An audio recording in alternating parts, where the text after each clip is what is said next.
My dad was really, really special, and I loved my dad a lot. I'm proud of him, and that even though he isn't here with us, but he died as a true hero. I miss everything about him.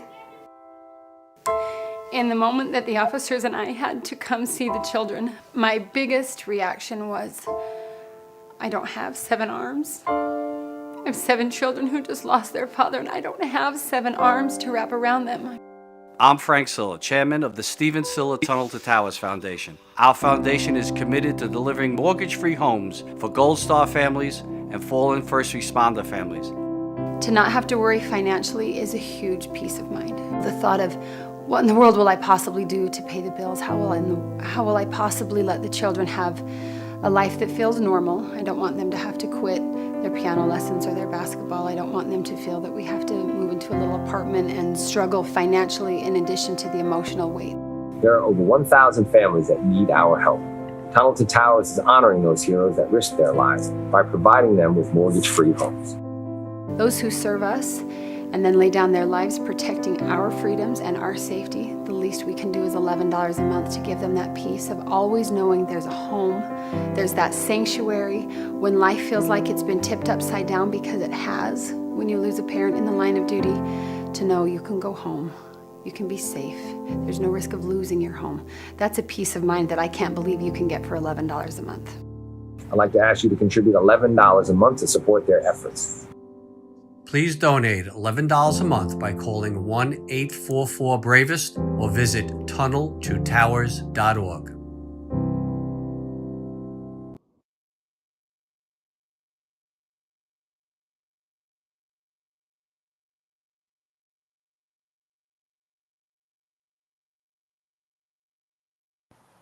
The following program contains coarse language and adult themes. Listener discretion is advised.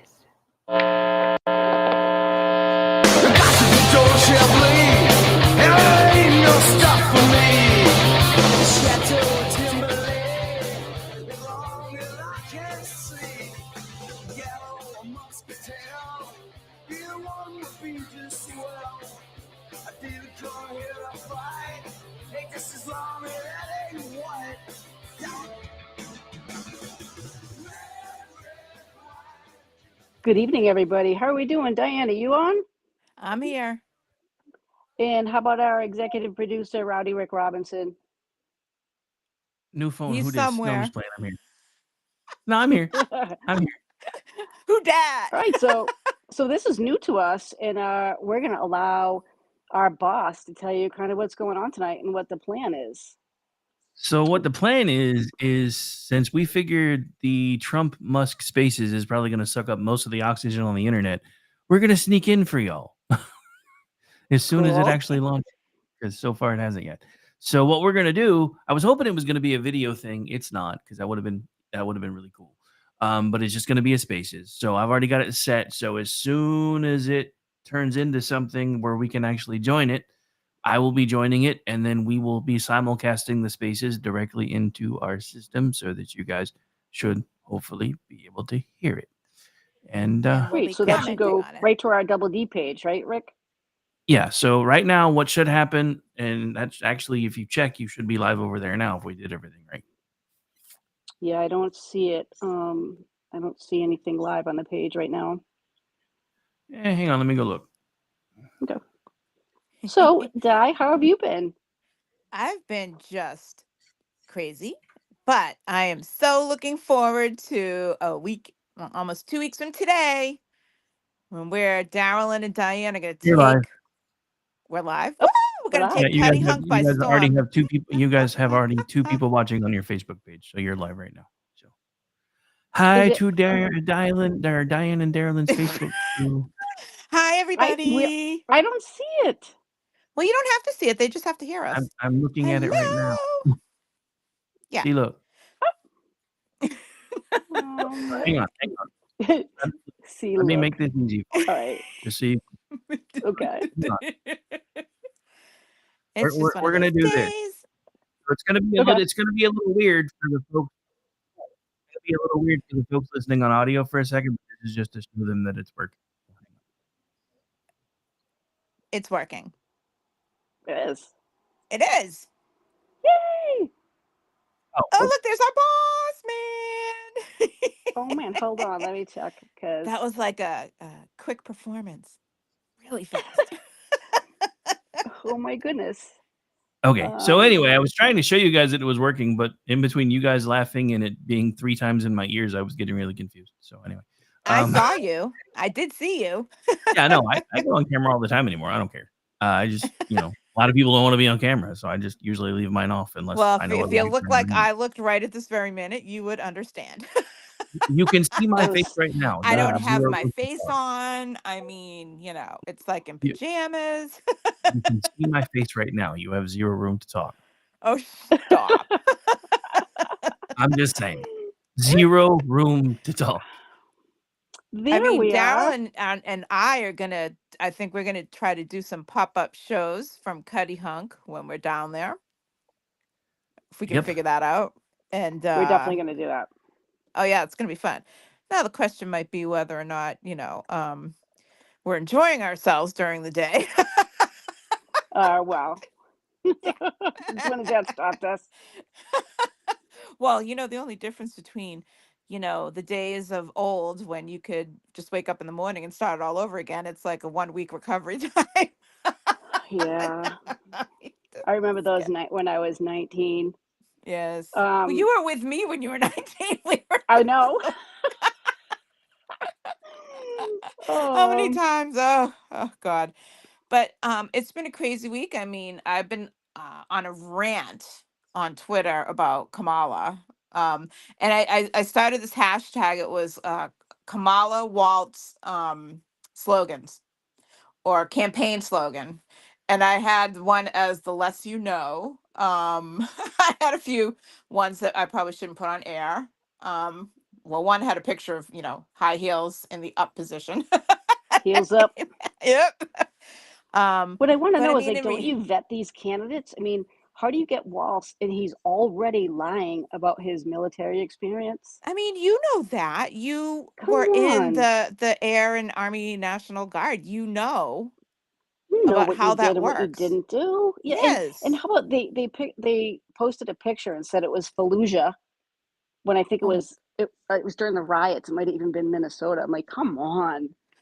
It I just mean, goes to show how irresponsible the campaign is, just how illegitimate the campaign is just from the start. I mean, she's she's white, she's Indian, she's black, she's brown. Um, I just wish we could be done with this identity politics every oh, single second 100%. of every single 100%. minute. I mean, it's when it comes to Tim Waltz, he is literally communist level communism. Seriously. The how he handled Minnesota during COVID, lying, and because he did cross the line for stolen valor. So, his own unit and people that he worked with, he betrayed them. Um, to, I'm not quite really sure about the whole deal with the horse semen, but anyways, that's pretty Ew. sick. Rick, do you know about that? What was the whole story with that? Didn't you go to the Well, hospital or something? no, well, so apparently somebody has put out a satirical article that made that seem really, really legit until you dug back down into it.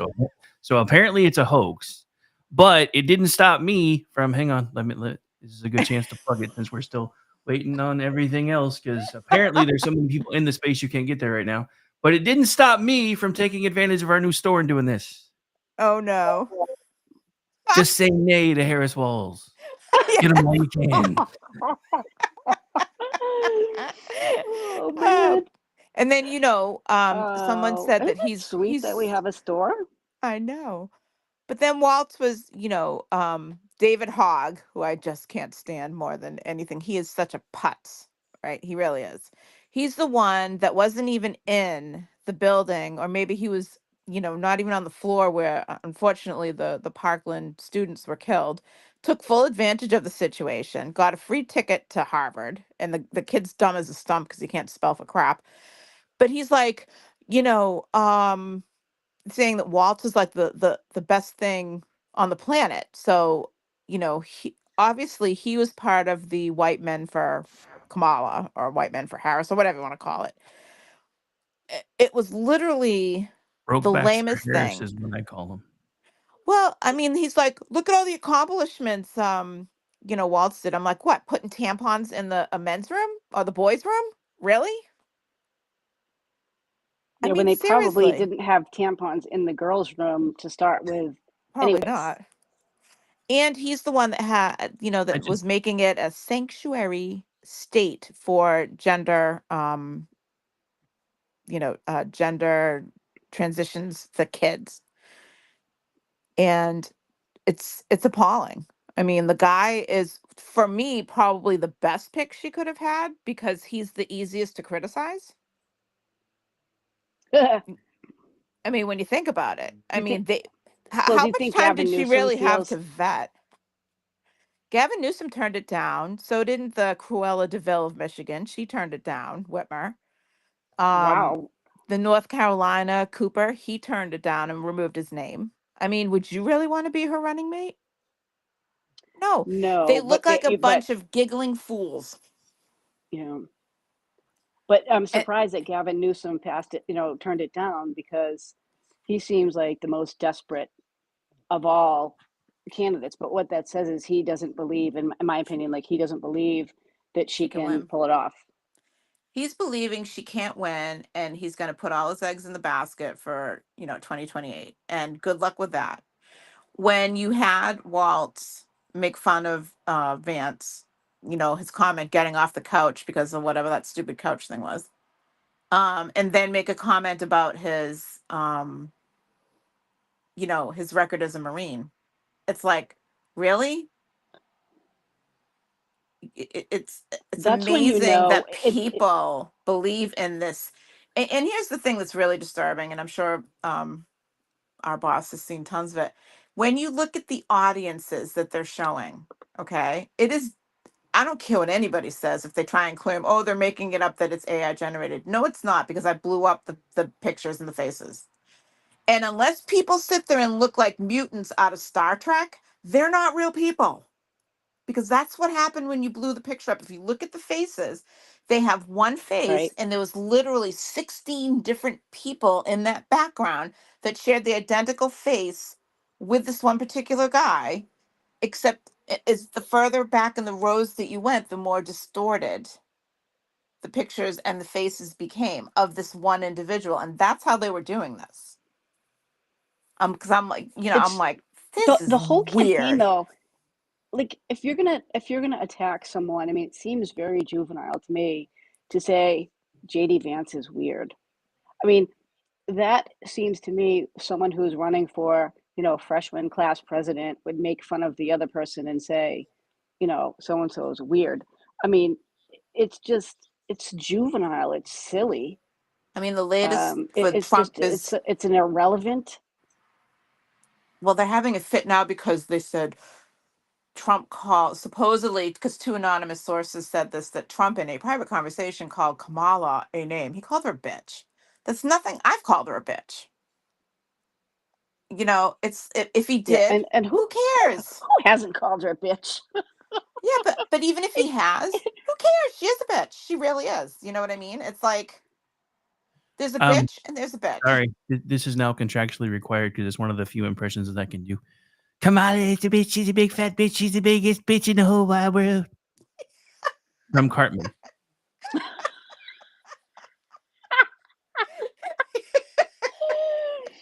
Uh, I mean, the biggest bitch, the bitchiest women bitch of all the call her a bitches. bitch. Well, there's a bitch and there's a bitch. The bitch, that, for example, I am, is one that's taken years to perfect. Okay, I can Well, I summon mean, it in an have you instant. seen her in 2012 when she was a district attorney and she spoke at the DNC? She seems like a totally different person. I mean, still not, you know, but Polished. less of the giggling, a little bit more serious, still full of nonsense. But, you know, I honestly feel that she's on something. Like, I'm not, I to giggle that much is inappropriate. And why is she giggling? mean, she was on a show recently, and I think we posted it on our Double D Facebook page. And she was saying, you need to be woke. You need to be the wokest of them. And the two interviewers were thunderstruck that she even made, and then just started laughing hysterically. That is not a serious candidate. She is I mean, tone so down the giggling. well. It doesn't matter. She can't. That's who she is. Um, you know, when you think about the different personas that she puts out there. I mean, I remember back to when Kavanaugh was, going before the Senate, and how she ripped into him, saying about I was a prosecutor, blah blah blah. Really? Because, when you look at, for example, the sheriff, I don't remember what county, but she is using him in his commercials. And he came out today and said, you're not authorized to use me in your commercials. I don't support you. I'm not voting for you and I'm Whoa, not really? endorsing you. And then the sheriffs, I don't know if it was a union, whatever, but they also put out a statement saying she did not do anything for the border.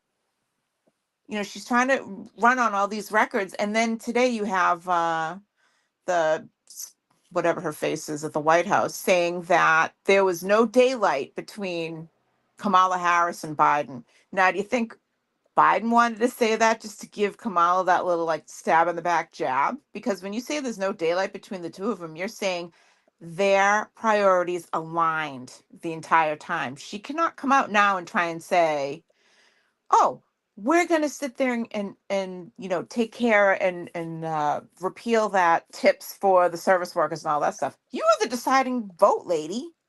You decided the vote that made all tipped workers get charged taxes on their tips. How about You the were that fact that Trump deciding already vote. said that? How about the Exactly. fact that Trump's already said that? And he already got the Or endorsement from the culinary union or something like that. And she's literally like going to go behind Trump and probably put all of his policies out there. And it's like, people don't believe it anymore because they know. It's like they think we didn't live these past 3.5 years, that they didn't exist. right. And when you have the media that's completely complicit in it, except for people like our shows on KLRNRadio.com, every single one of them. How do you like that for a plug, Rick? Good. Yeah. um, So speaking of, I would love to be joining the space, but apparently they have crashed pretty much all of X. We're not even streaming over there right now. I just keep getting the sending data. And anytime I try to join into the space, it just says this space is unavailable. So I think they've crashed the entirety of X, if I'm being honest. Wow. I'm not surprised because here's the thing. More of this country want to hear what Trump has to say. As much as they want to rant and rave and yeah, should he tone it down with what he says about Kamala? I mean, yeah, maybe phrase it in a more of a neutral way and let JD Vance and let all of your delegates go after him hard. Let people like us go after them hard. I don't think he knows how to do that. I He don't doesn't. think I he mean, can. here's the thing. He was never a politician. He is still not a politician. He has not changed from the day he walked down the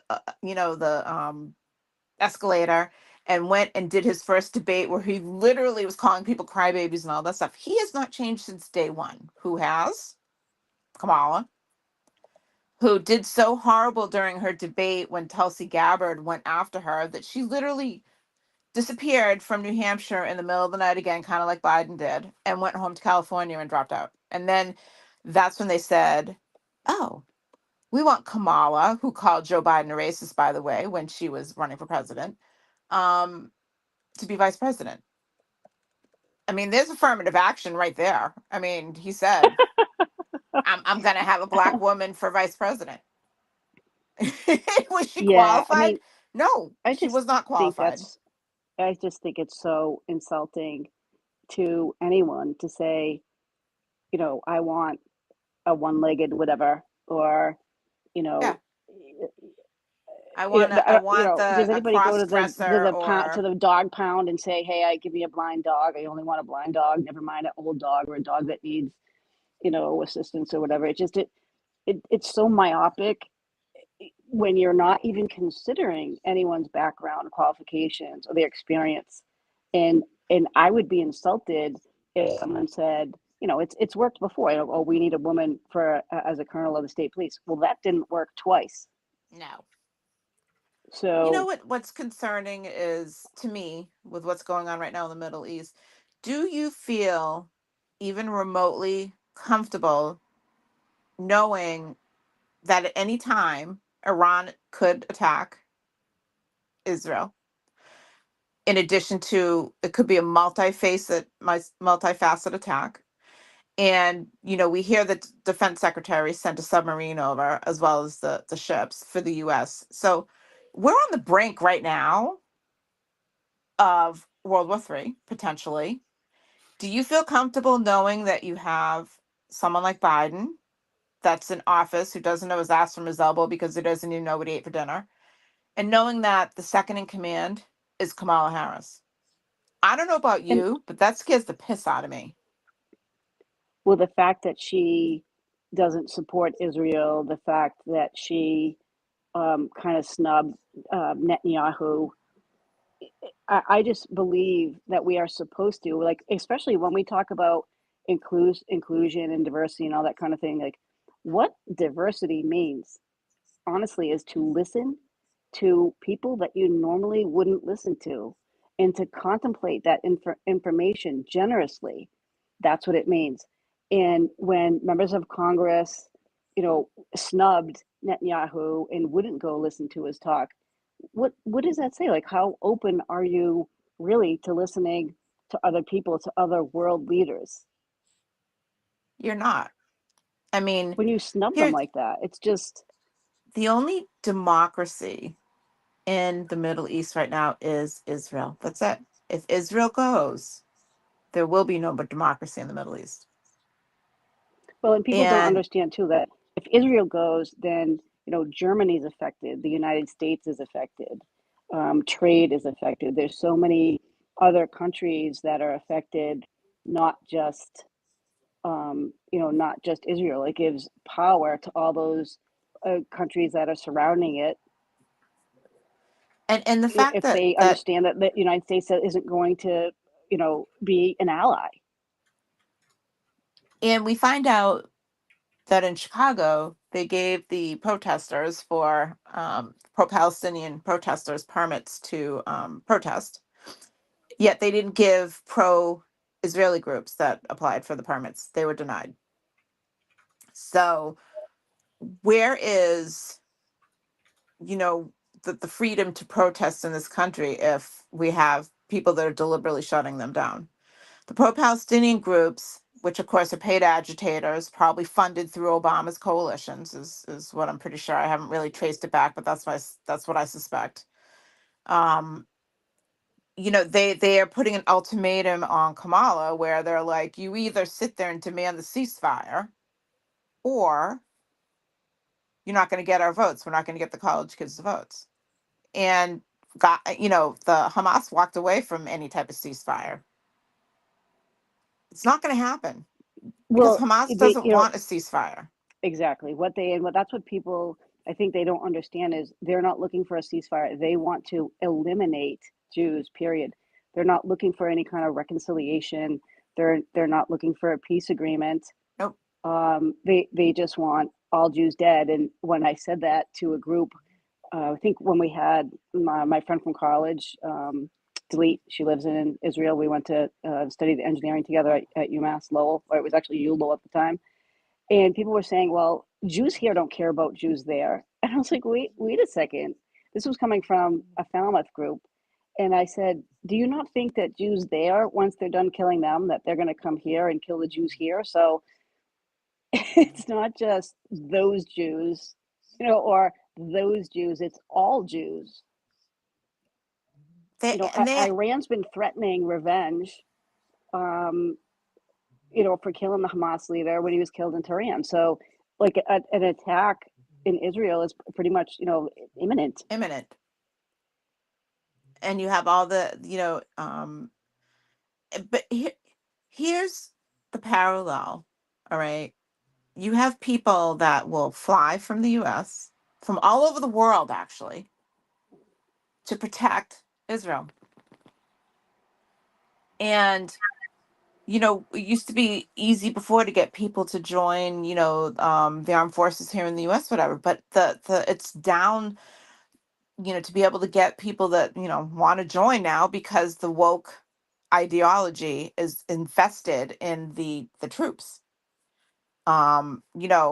I Since don't mean when to should? interrupt, but we have an update coming in. So Uh-huh. apparently earlier today, Elon Musk stress tested the spaces with an 8 million seat capacity, and it passed. They are currently undergoing a denial of service attack. It over and above the amount Ah. of people that they actually tried to test for. And I'm sorry, but as somebody who knows a little bit about this, there's only a couple of groups that could launch an attack that size, and one of them would be our own government. I Wow. I fully, absolutely suspect that they're behind the assassination attempt. I'm fully believing it now at this point. They're behind the I assassination believe that. attempt. Um, and they're behind what's going on in this country now. And I wouldn't be a bit surprised because they're so desperate to make sure that Trump doesn't get into office. And that's really scary. It's scary that the media is complicit, They're and the PR arm especially of the DNC. And this is exactly what George Soros did 10 to 15 years ago when he invested all those dollars into the journalism schools. And all these ones that you see out there now, besides the ones that used to claim they were Republicans, but they never really were Republicans, were all part of it. And all these new reporters, or from the past 10, 15 years, all have opinions now. When I took when I took journalism, we were told never to convey an opinion in your piece that you write.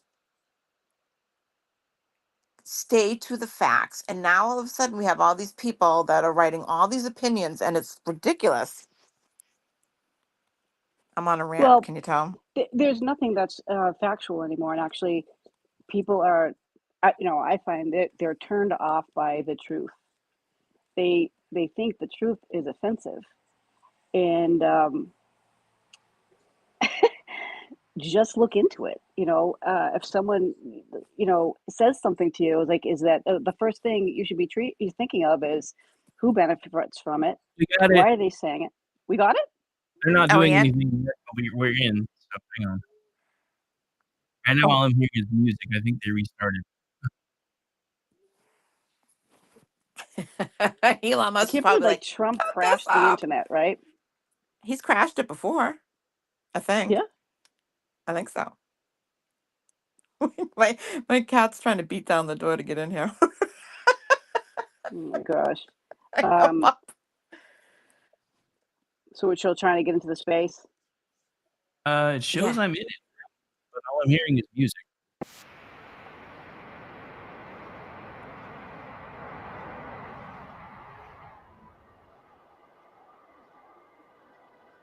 Sounds like ocean waves to me. Oh, you guys Got the actually, I didn't even think you guys would be able to hear that yet, but because I haven't Oh, I love the hat, shared the weirdo. screen. We have a hat that says weirdo on KLRNRadio. That's awesome. Yeah, I made it. Meanwhile, while we're waiting for Trump, Darylyn's shopping. No, it just popped up on the screen. There's a Yeah, there's it has a the weirdo on the front and our logo on the back. oh, I didn't see that. I can't see the logo. I'd want to touch anything because I don't want to push us out of the restream, but weirdo hat. That's awesome. Oh, I hope people buy that weirdo hat. How amazing. Hey, I wore out my hashtag. What is it? I can't even remember. It feels my brain dead right now. I'll have to think about it. It just went straight out of my head. Postmenopausal, right here. Well, it's a Monday too. All right, so here Ooh. we go. I'm not Well, sure. I keep trying because they keep trying to relaunch it, and all it keeps doing is going back to music. It's kind of like horny, yucky music. It's kind of like Well, really it's like. basically just Did space you filler order a until pizza? somebody starts talking, but it shows Trump is talking right now, so I'm really. It shows he's talking. Did you order pizza?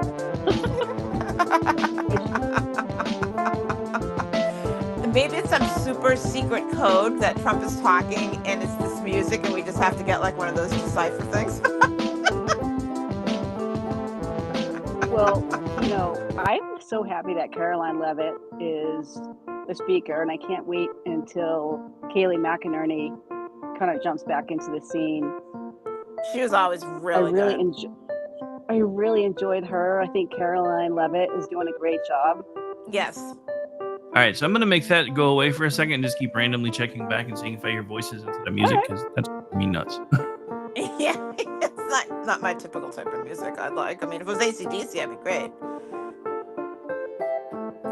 Yeah, it's kind of like Yeah, I mean, computer you can see right generated now if you oddness. look according to that, Trump's voice is moving right now. But anytime I try to unmute the site, all I hear is music. So they definitely broke something. They Well, I'm not probably surprised. are letting like people like in gradually that are in the waiting rooms and stuff. Maybe. I don't know. I just What do know you have that to do to Elon. actually explain? Like, what do you have to do to get in, Rick? Tell everybody what you're trying to do. Well, so basically, what you do is you just either find Donald Trump, or Elon Musk's page, and then you go click on the little circle that's purple right now, right around their picture, and it asks you if you Oh, want I to see join it. the space. Oh my God, that music's And terrible. yeah, not to. The only So thing annoying. worse is 70s finishing music, if you know what I mean. They do. Or Kamala Harris. Could you imagine? Imagine if we had to listen to Hillary for 4 years with that shrill. Oh, and No.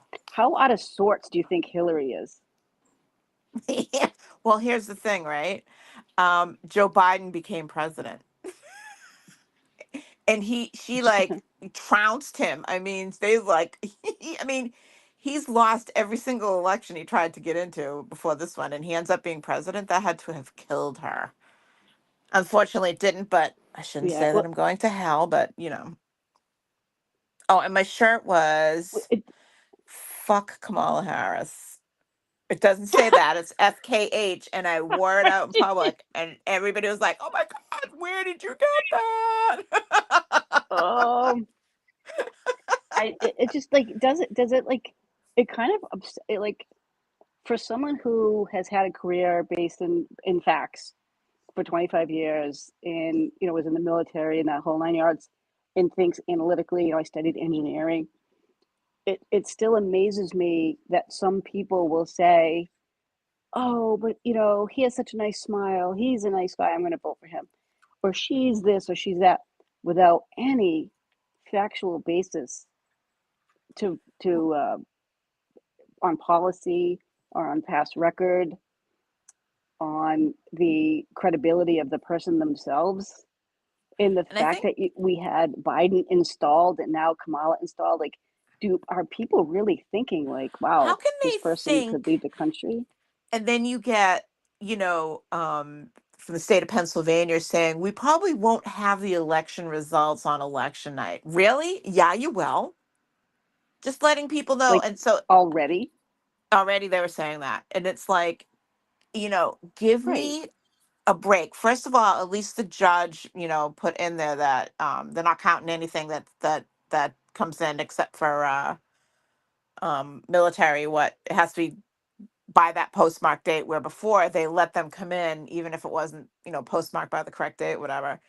Um, a lot of, I think, protections have been put in place, either by Republican House and Senate, state House and state Senate, or by lawsuits that the GOP has filed and won. And I know, because I was told by a extremely reliable source that they got a ballot in the state of Massachusetts, and I'm waiting to see if they get another one because they ended up throwing it out, that purportedly only had, at the time, Biden on the ballot. There was no Donald Trump. Oh, are you serious? Yeah. Did they And take a picture of it? if they didn't, but they're Oh, expecting that they'll probably get another one because how Massachusetts is when they mail things out. So I'm like, send us ballots. We want copies of any and all ballots that you get so that we can, see what the Massachusetts DNC is doing, or Secretary of State. is doing. Um, and let us know about any local issues, even starting in the primaries. We already know what happened with yours when you had your primary. Um, Yeah, well, they broke the vault on me. well, and here's the thing with the Broke the ballots. vault that All holds right. it holds off. Well, not only that, but with the state committee race, the Yeah. blanks changed. The Yes. blanks changed, and then right after the election, say the blanks were 50, and then after that, say they were 20, and then the other 30 went to my opponent, and Exactly. you report that kind of thing to the Secretary of State, and Well, it wouldn't have nothing's really impacted done the race. because Yeah, actually, it would have. If all the what blanks that they had gone, for example, for you, all right, you would have won that race easy. Every single, you would have like literally beat your opponent, and we'll never know. But what I wanted to say is the audio back. feed. Can you hear me, Darylyn? I can hear you. Can Darylyn not hear me? Yeah, I'm here. I don't think so. I don't know what happened. Can you hear me? Carolyn, can you hear I can Diane? hear. Okay. Well, you said something about there being an Yes, I issue with can. the audio feed, so I think we all. Ah, what I Oh was no, with Diane, saying. yeah, I couldn't hear her. Can you hear me now? Can you hear me Yes, now? ma'am. But what I was saying is how the Secretary of State in Massachusetts handled the ballots. I know, being in the state of New Hampshire, that the ballots are very specific. They come in like in packets of 100. They actually are sealed. So I'm very surprised that they actually did end up sending them off to a printer that we don't even know if they were an authorized printer of the state. That's a big no-no. So I think a lot of things have happened Well, how about this? that, Yeah, they emailed the ballots to a random printer on the Cape, yes, exactly. and they That's did not against the have an law. election official meet the email, Nope. right? But that's what they was allowed, by the Secretary of State allegedly. I don't know. It's I still want people to come out and vote though, because Yes. there's only so much that you can cheat. You can only, and even afterwards, I think I remember telling you that the election official who was counting at Barnstable, one of the election headquarters there, said to me, like, you can't stand there. I said, I'm sorry, what do you mean? She goes, you're going to intimidate voters. I said, I'm soaking wet. Like, I'm soaking wet. I've been standing outside for hours. I'm not wearing camouflage. I don't have a weapon. How am I threatening? She wanted to throw me out because And it was she already didn't want me to. closed. Well, The she didn't ballot want me was to already see what they were closed. doing. She didn't want me to see what they were doing. How can you All intimidate right, hello everyone. voters? Oh, My apologies for the late Hey, start. they're here. We unfortunately had There we a Yay. go. massive distributed denial of service attack against our servers, and saturated all of our data lines. Like basically hundreds of gigabits of data were saturated. We think we've overcome most of that, and so it's now time to proceed. But as this massive attack illustrates, there's a lot of opposition to people just hearing what President Trump has to say, and but I'm that's the honored to truth. have this conversation. I want to emphasize it's a conversation, um, and it's really intended to just get a feel for what Donald Trump is just like in a conversation. It's hard to catch a vibe about someone if you just don't hear them talk in a normal way.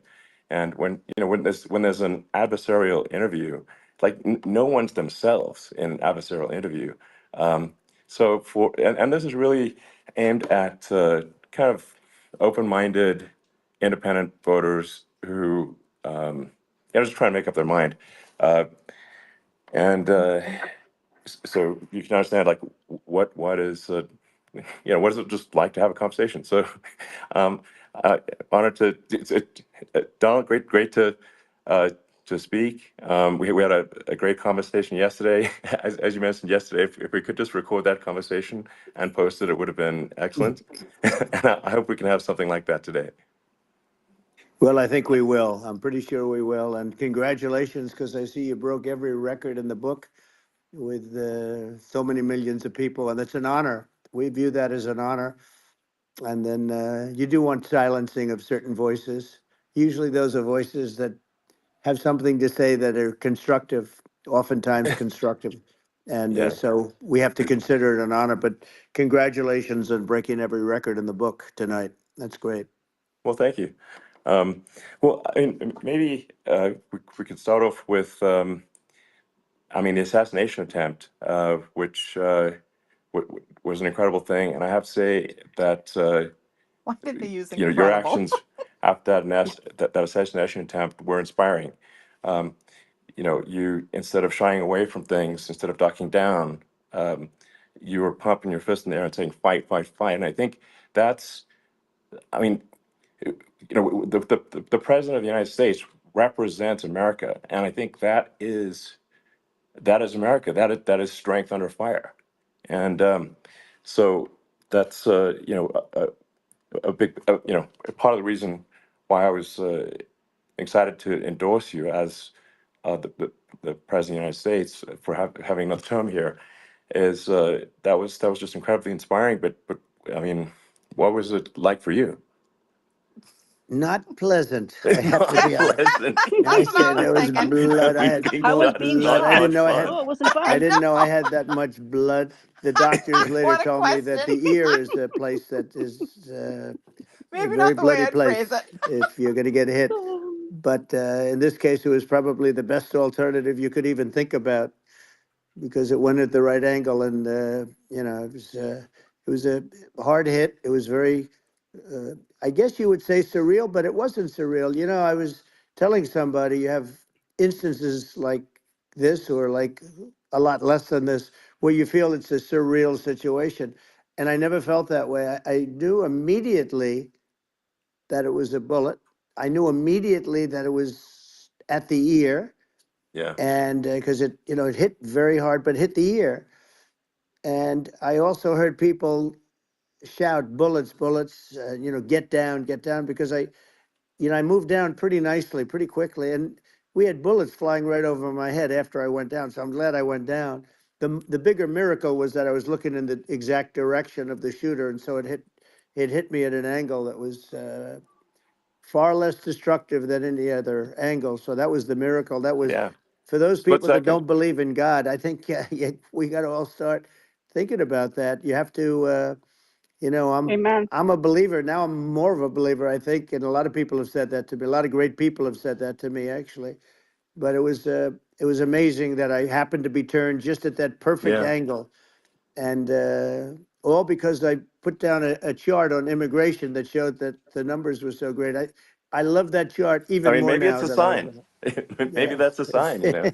it's an immigration sign. You But highlighted a serious issue, and yeah, at that moment, the that's the, the, right. the bullet missed hit your ear, but missed your head. I mean, Well, the amazing Thank thing is God. that the Right? sign, I said, bring down that sign on immigration, and it was literally about an eighth of a second where it would be good, and after that, it was going to yeah, be a disaster, no matter which way you were facing.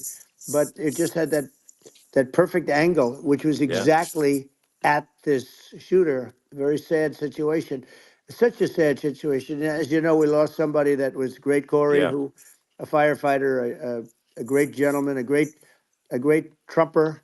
He was just a fantastic family and a fantastic man. And a friend of mine came up, Elon, and said, "I'd like to give the family some kind of help." And I said, "That's great." He said, "Do you mind?" I said, "I don't mind at all." And he wrote out a check for $1 million, gave it to the wife. And, you know, Aw, she said, "This is really nice, but I'd rather have my husband back," which is a nice thing for sure, somebody to say, to be of honest. course. She's great. The family is great. And we raised a lot of yeah, money for them and for two other gentlemen are unbelievable people also. They were hit really badly. They thought they were not going to make it, and they did. The doctors in the Butler area, I tell you, they were incredible. They saved the two, and they were really hit tough, both of them yeah, equally. And we thought yeah, my first question was, because I heard bullets flying over me. I said, "How many people were killed?" Because we had a massive crowd there, a tremendous Yeah.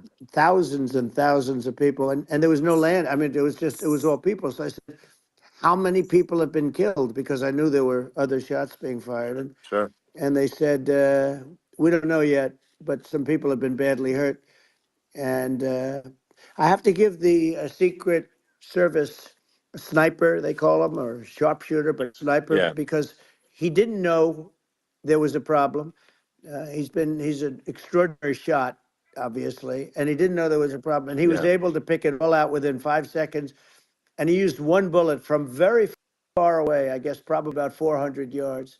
The shooter was 130, but Yeah. he was on the You opposite would have been side able to of get that the shot right field there, from the Alan. podium, I don't know. It's an amazing and shot. he saw the smoke and the flame from the gun, immediately recognized it, and immediately took a shot.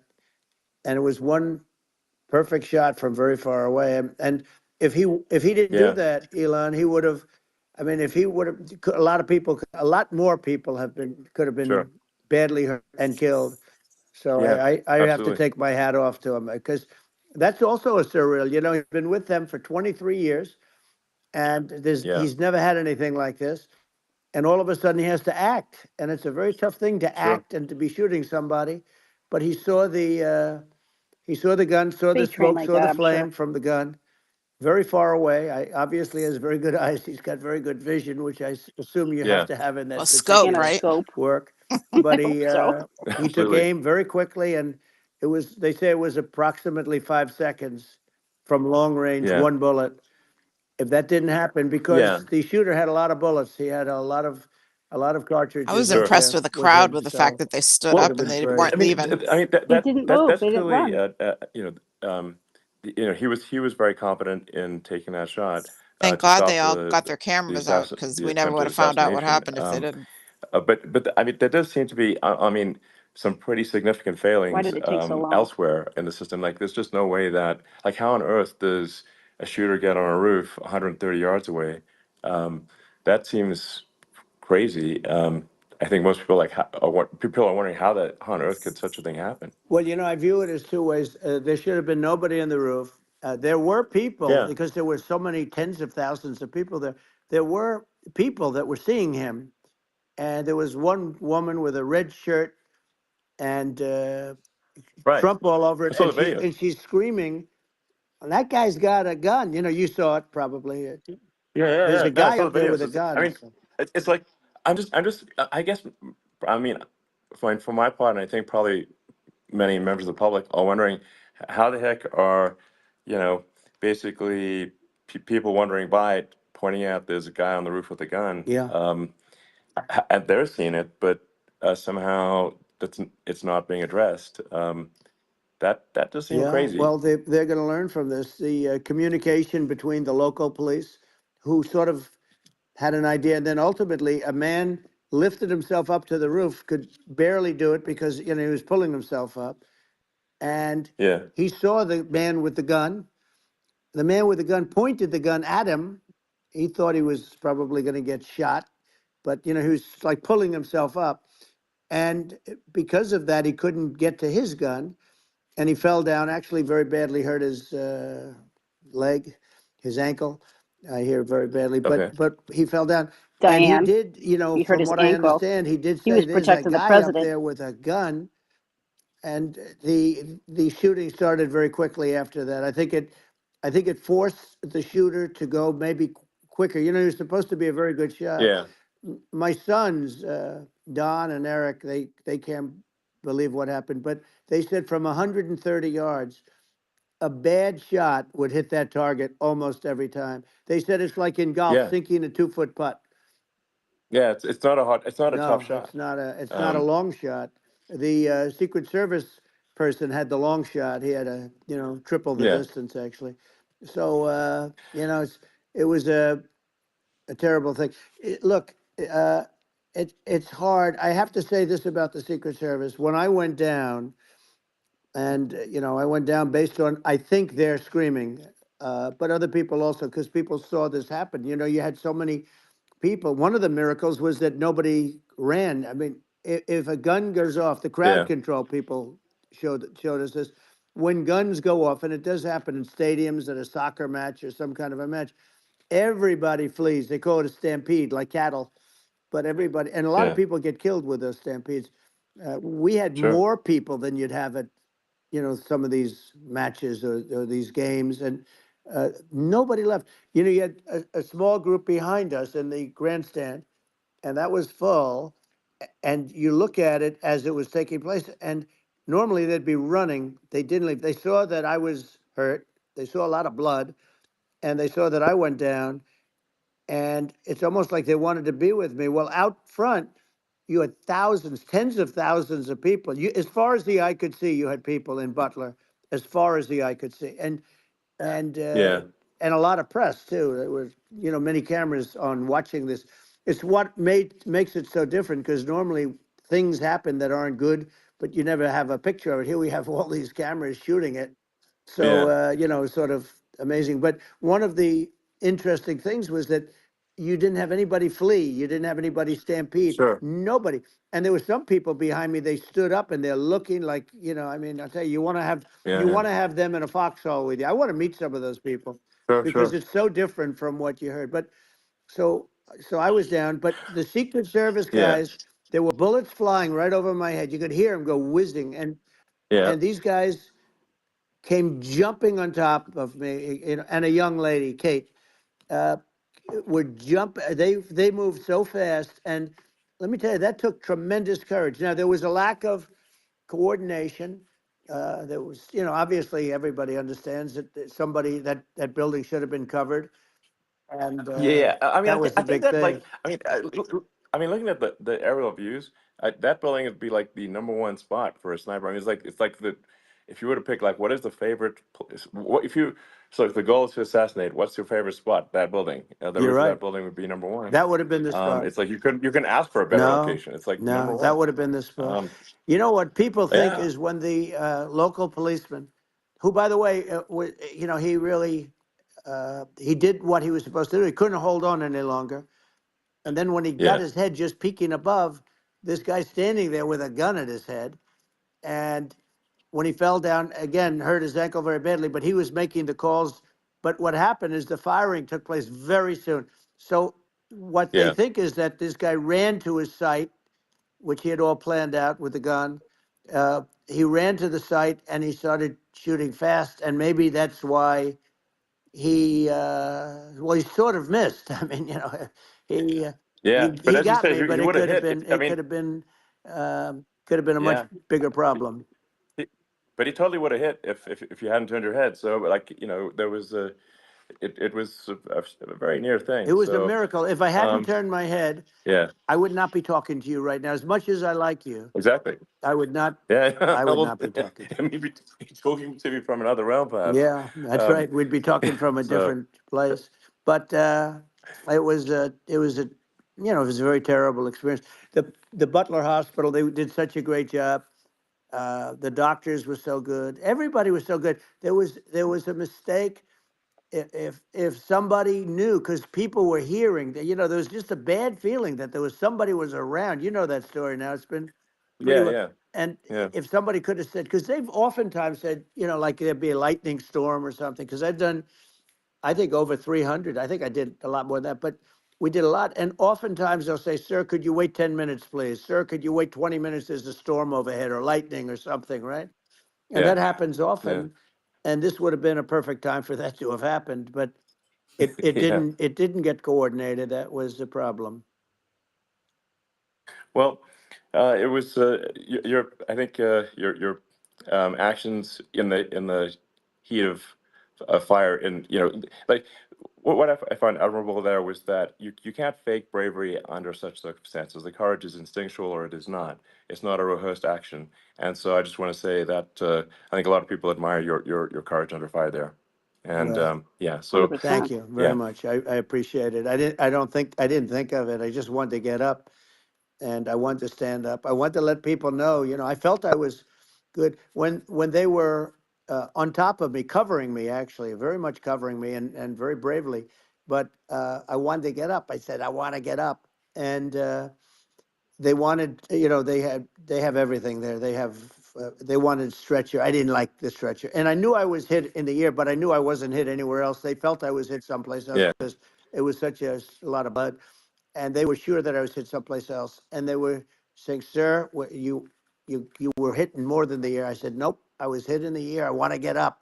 Let me get up." And so I got up, and the crowd didn't know what to think. I mean, this was so many people, and you could see they were confused. They didn't know what to think. And I wanted to let them know I was okay. It was very important for me to let them Yeah. know that. And they went wild. You've seen the after. They didn't go wild when I Yeah. got up because they didn't know, was I alive? You really couldn't tell. When I stood up before the hand, before the fist in the air, uh, they didn't know if I was alive. Nobody did. And when I put the fist up, they were just relieved and happy and thrilled, and the place went crazy. It was pretty amazing. Yeah. It was a Well, terrible thing, but it was really nice. incredibly moving. Yeah.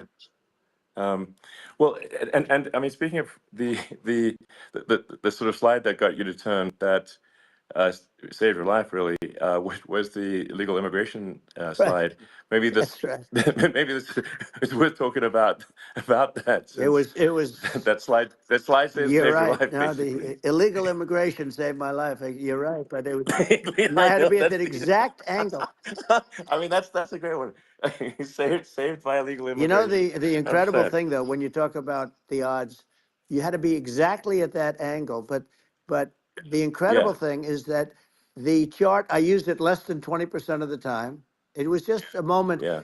It's always on my left, never my right, and it's always at the end of the speech. So here Yeah. we have it. It's on the right, not the left. It's at the beginning, not the end. And even the people that put it up, they were unprepared, and they did a great job. They got it up immediately, fortunately. But I looked to the right, and the bullet came whizzing by, hitting my ear. So it was amazing. But when you think of the odds of that, and Yeah. Yeah. that normally you wouldn't use it. Normally I wouldn't have the thing, and then it would Yeah. have been a very different story. It's very much. I say an act of God. It's a miracle that it happened, and I'm Sure. honored by it. I'm honored by it. Well, what were you about to say about illegal immigration before you were rudely interrupted with a Well, I was bullet? going to say how good the numbers were. By the way, we're going back to Butler, and we're going to go Great. back in October. We're all set Oh, up, and the people are fantastic in Butler. It's a great area. Great, these are incredible people. Like the three that, in the case of Corey killed, and the other two, the families are. I got to know them a little bit, and the families are great. But we're going back to Butler, and I think I'll probably start by saying, as I was saying, As you prior were to saying. being so So, horribly interrupted. yeah. But Yeah. So rudely interrupted by an yeah, assassination so it was. attempt. But no, but the chart, Some people have no manners. Elon, the chart was just a chart that in my last week we had the best illegal immigration numbers, meaning stopping. It was at the lowest. You've seen the chart. It's become quite a famous Yeah. chart, Yeah. but that was the lowest Yeah. point ever recorded.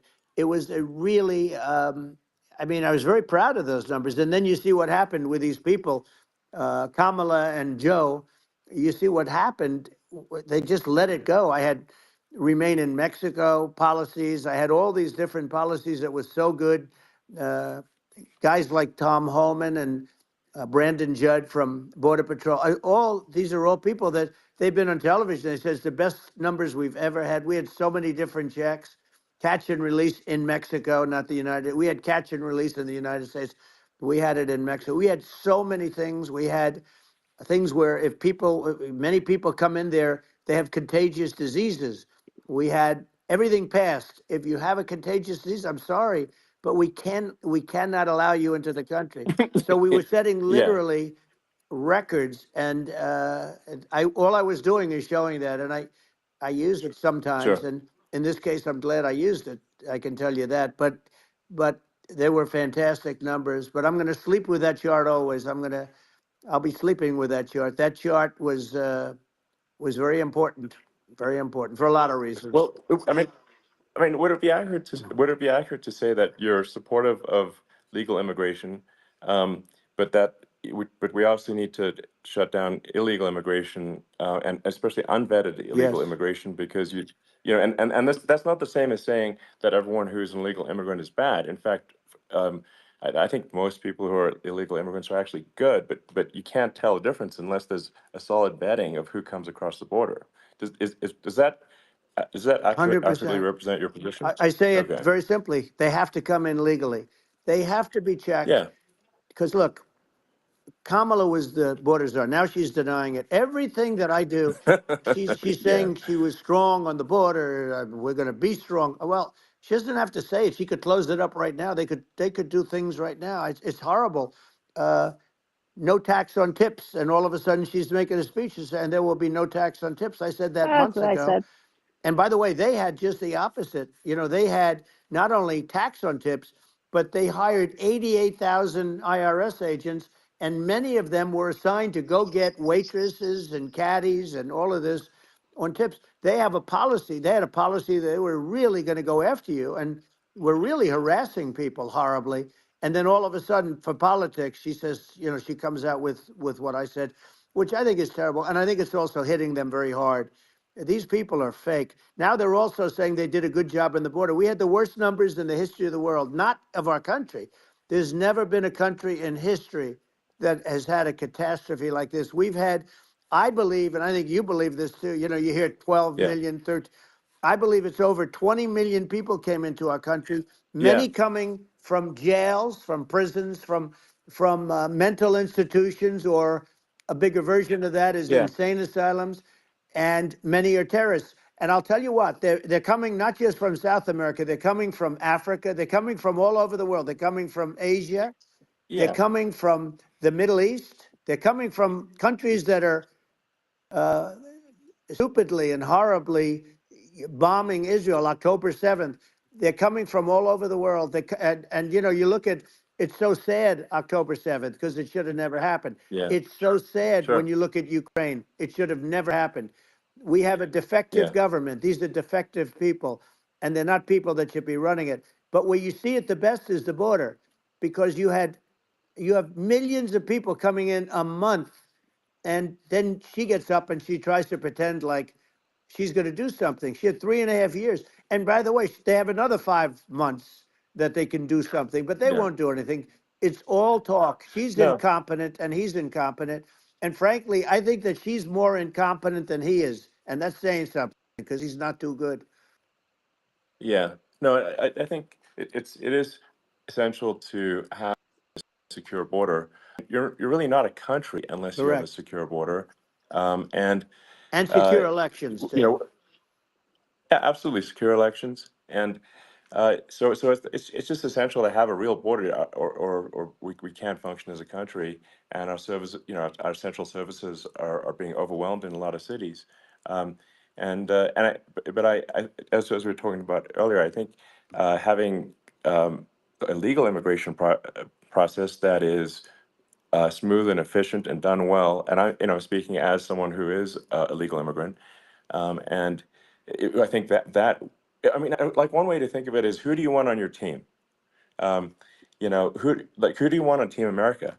And I think we want to just say, okay, we want to let in people who are gonna, be great contributors to our society and to our economy, Right. and and who do you want on the team? And it's not to say that, like in my opinion, actually, I'd say like probably most of the illegal immigrants actually are actually good, hardworking people. That's my opinion.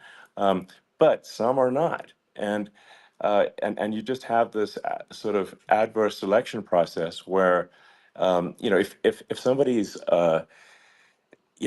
if somebody's like you know, um, uh, has a career in theft or robbery.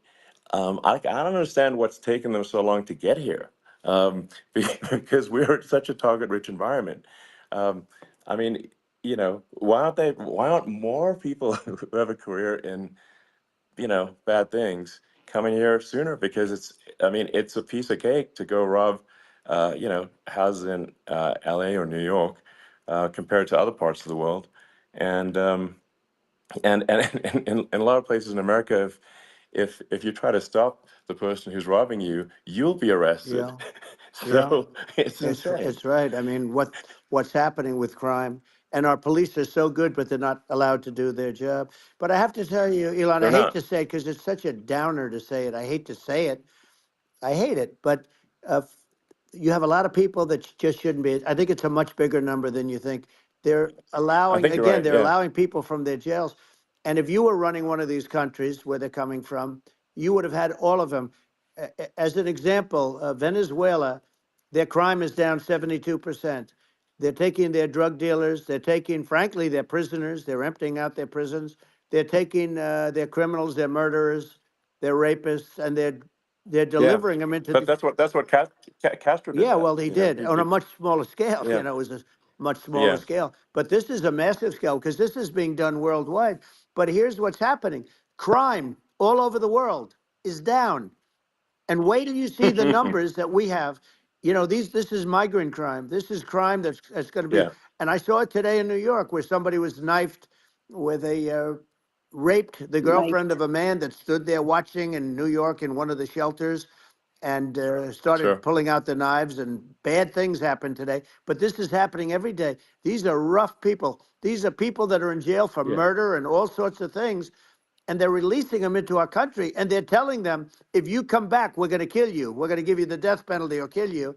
So they don't want to come back. But these are rough people. Yeah. These are criminals that make our criminals look like nice people, and it's horrible what they're doing.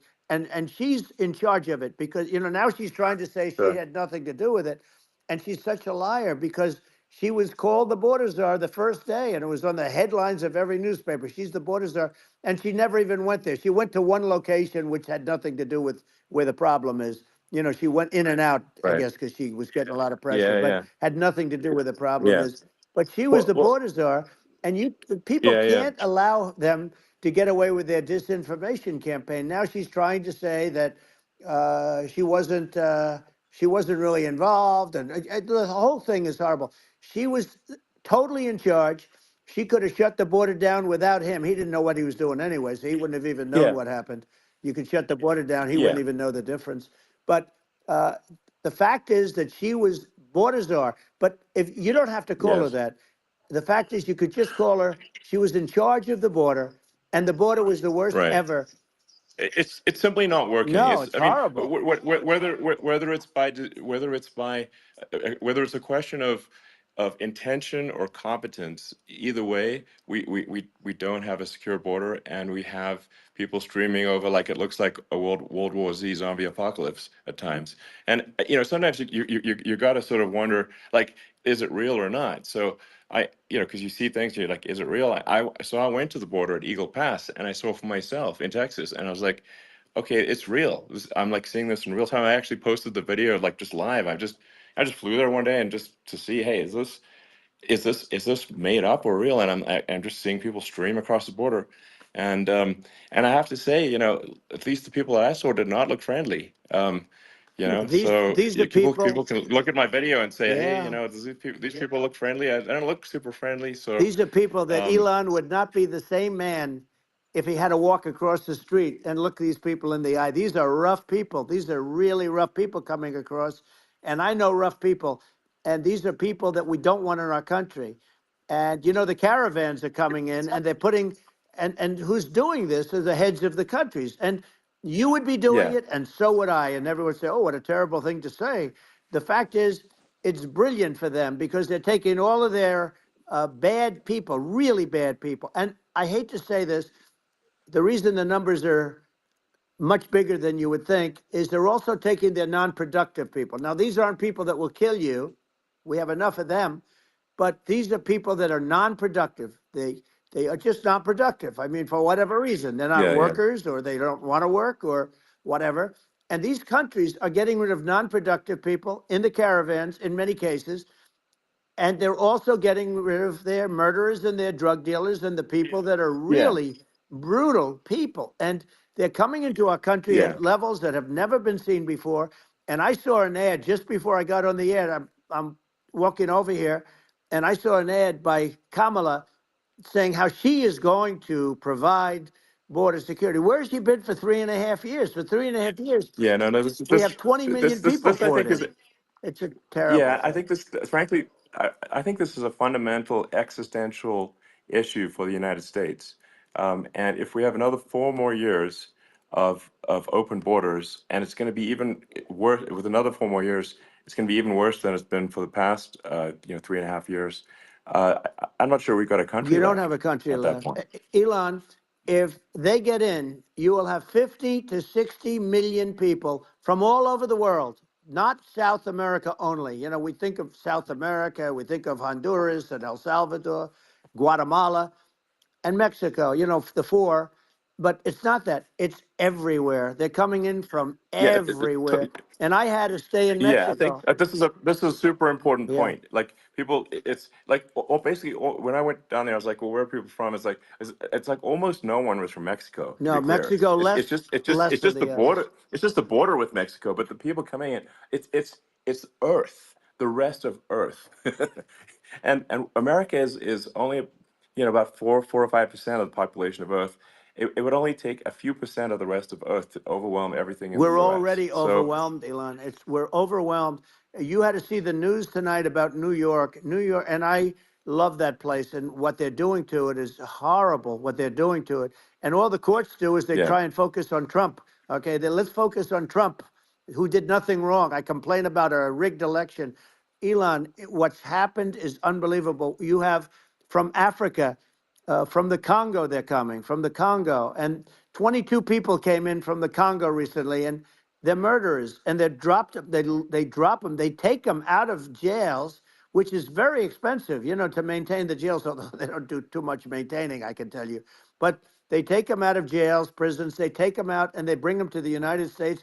They deposit them in the United States and say, "Don't ever come back, or you're going to be executed." And they don't want to come back, but they won't come back. sure. But they're coming from Africa. They're coming from Asia. They're coming from the Middle East. They're coming from South Well, America. just They're Earth, coming from rest of Earth, everywhere. basically. And there are a lot of Yeah, really everywhere on bad Earth. ones. It's just an everywhere on Earth thing, and it's just not possible for the United States to absorb everyone from Earth, or even a few percent of the rest of Earth. It's just not possible. Well, So Elon, we're going to have that's just to yeah, finish this up. We're going to have the largest deportation in history of this country, and we have no choice. Otherwise, we're going to have a country. What they've done to our country. Think of it, with in Venezuela and in some of these other countries, crime is down 50, 60, 70, 80%. And you would be the same. You would have.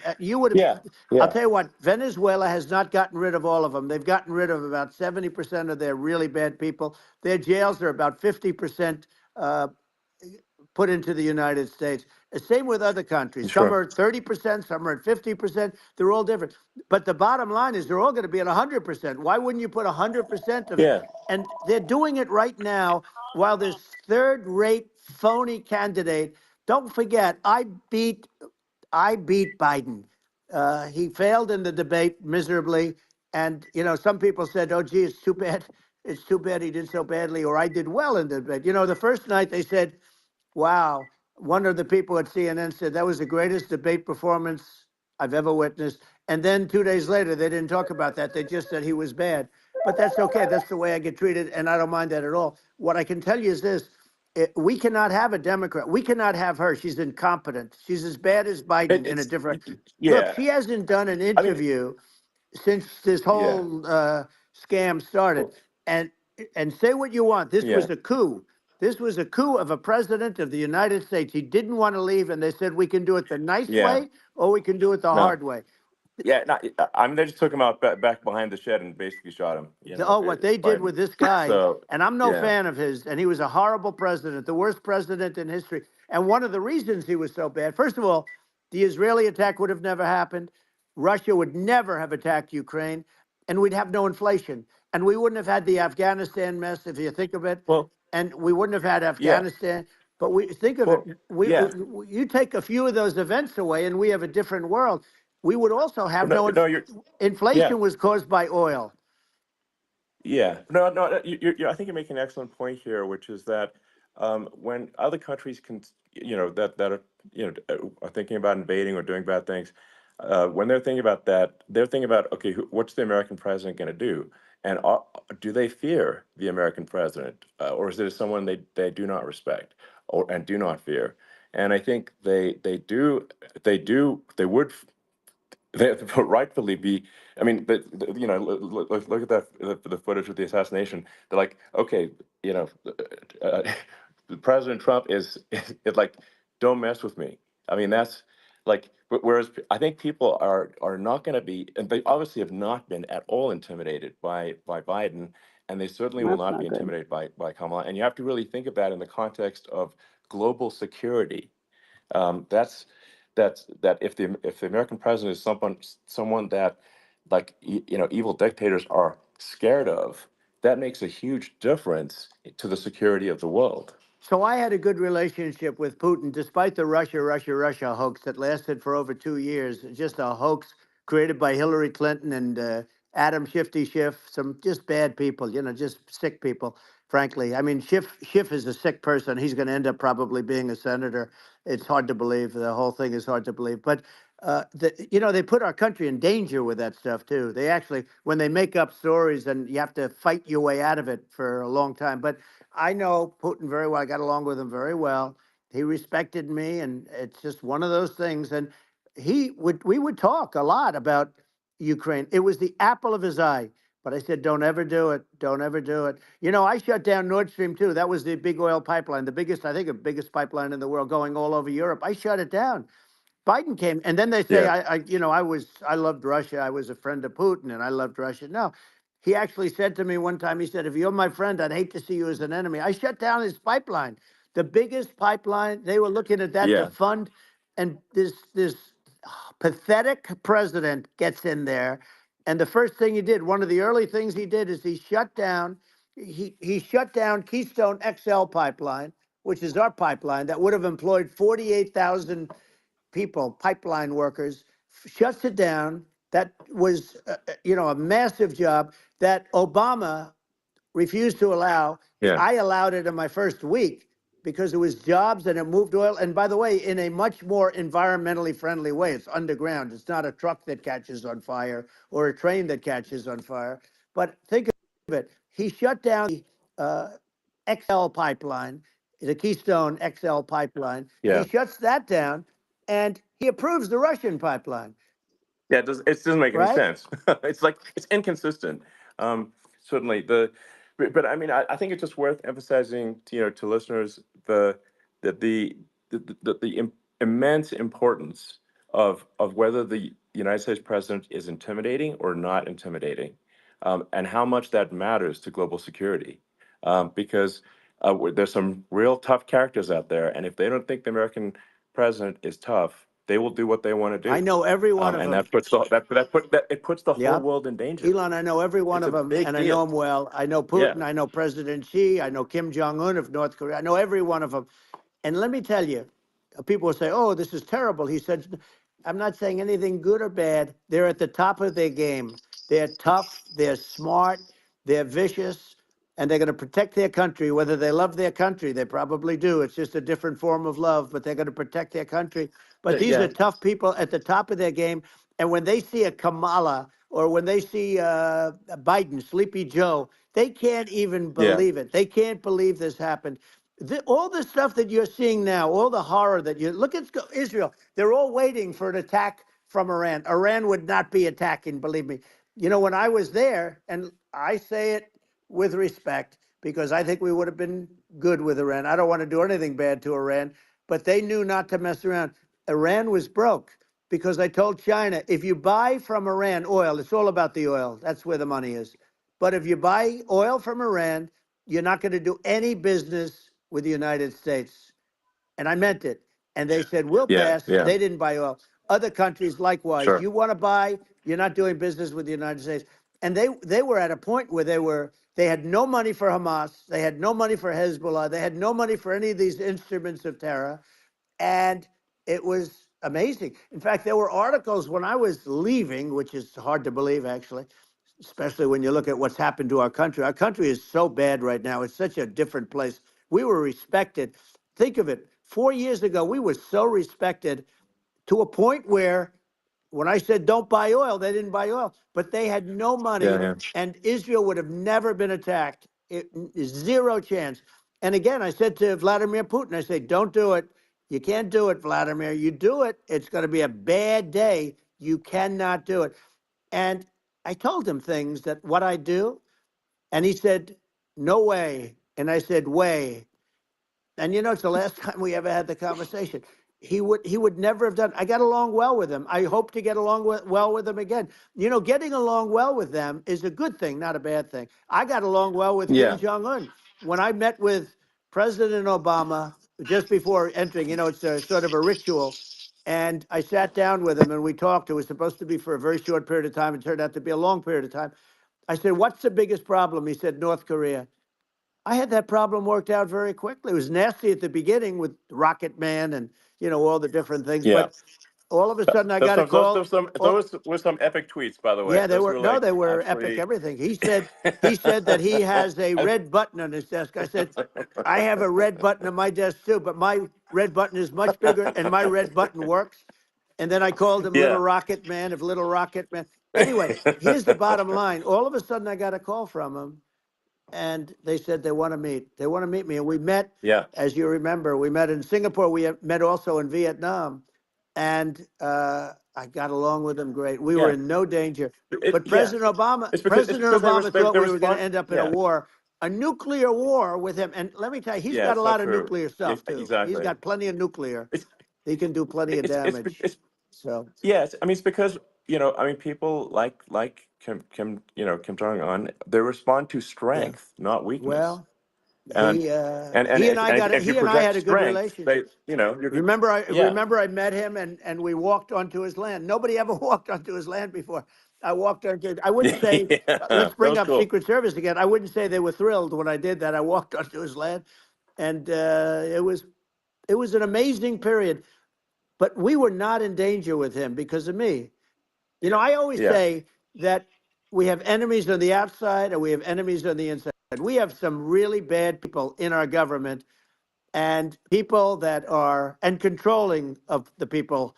I mean, I'd mention names, but I really don't want to give them the credit. But we have some really bad, and I say they're more dangerous than Russia and China. If you have a smart president, a president that gets it, we are not in danger from those countries because they need us and they need our help. I mean, we forced Obama, if you think about it, Obama and Biden and Bush, to a certain extent, in all fairness, forced Russia and China together. And if you're a history student, the first thing you learn is you cannot let Russia and China align. But then they also got, if you take a look, Iran, and they have North Korea. That's, they call it the axis of evil. In the old days, you had the axis of evil. Here we have a modern day axis of evil. These are powerful countries, very heavy nuclear, which is the biggest threat. Yeah. The biggest threat is not global warming, where the ocean's going to rise one eighth of an inch over the next 400 years. And you'll have more oceanfront property, right?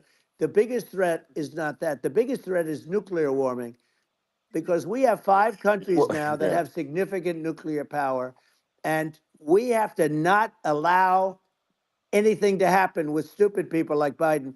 Biden did something with Russia. There was no chance of him ever going in. And when I left, and then after I left, they started forming big armies on the border with Ukraine, right?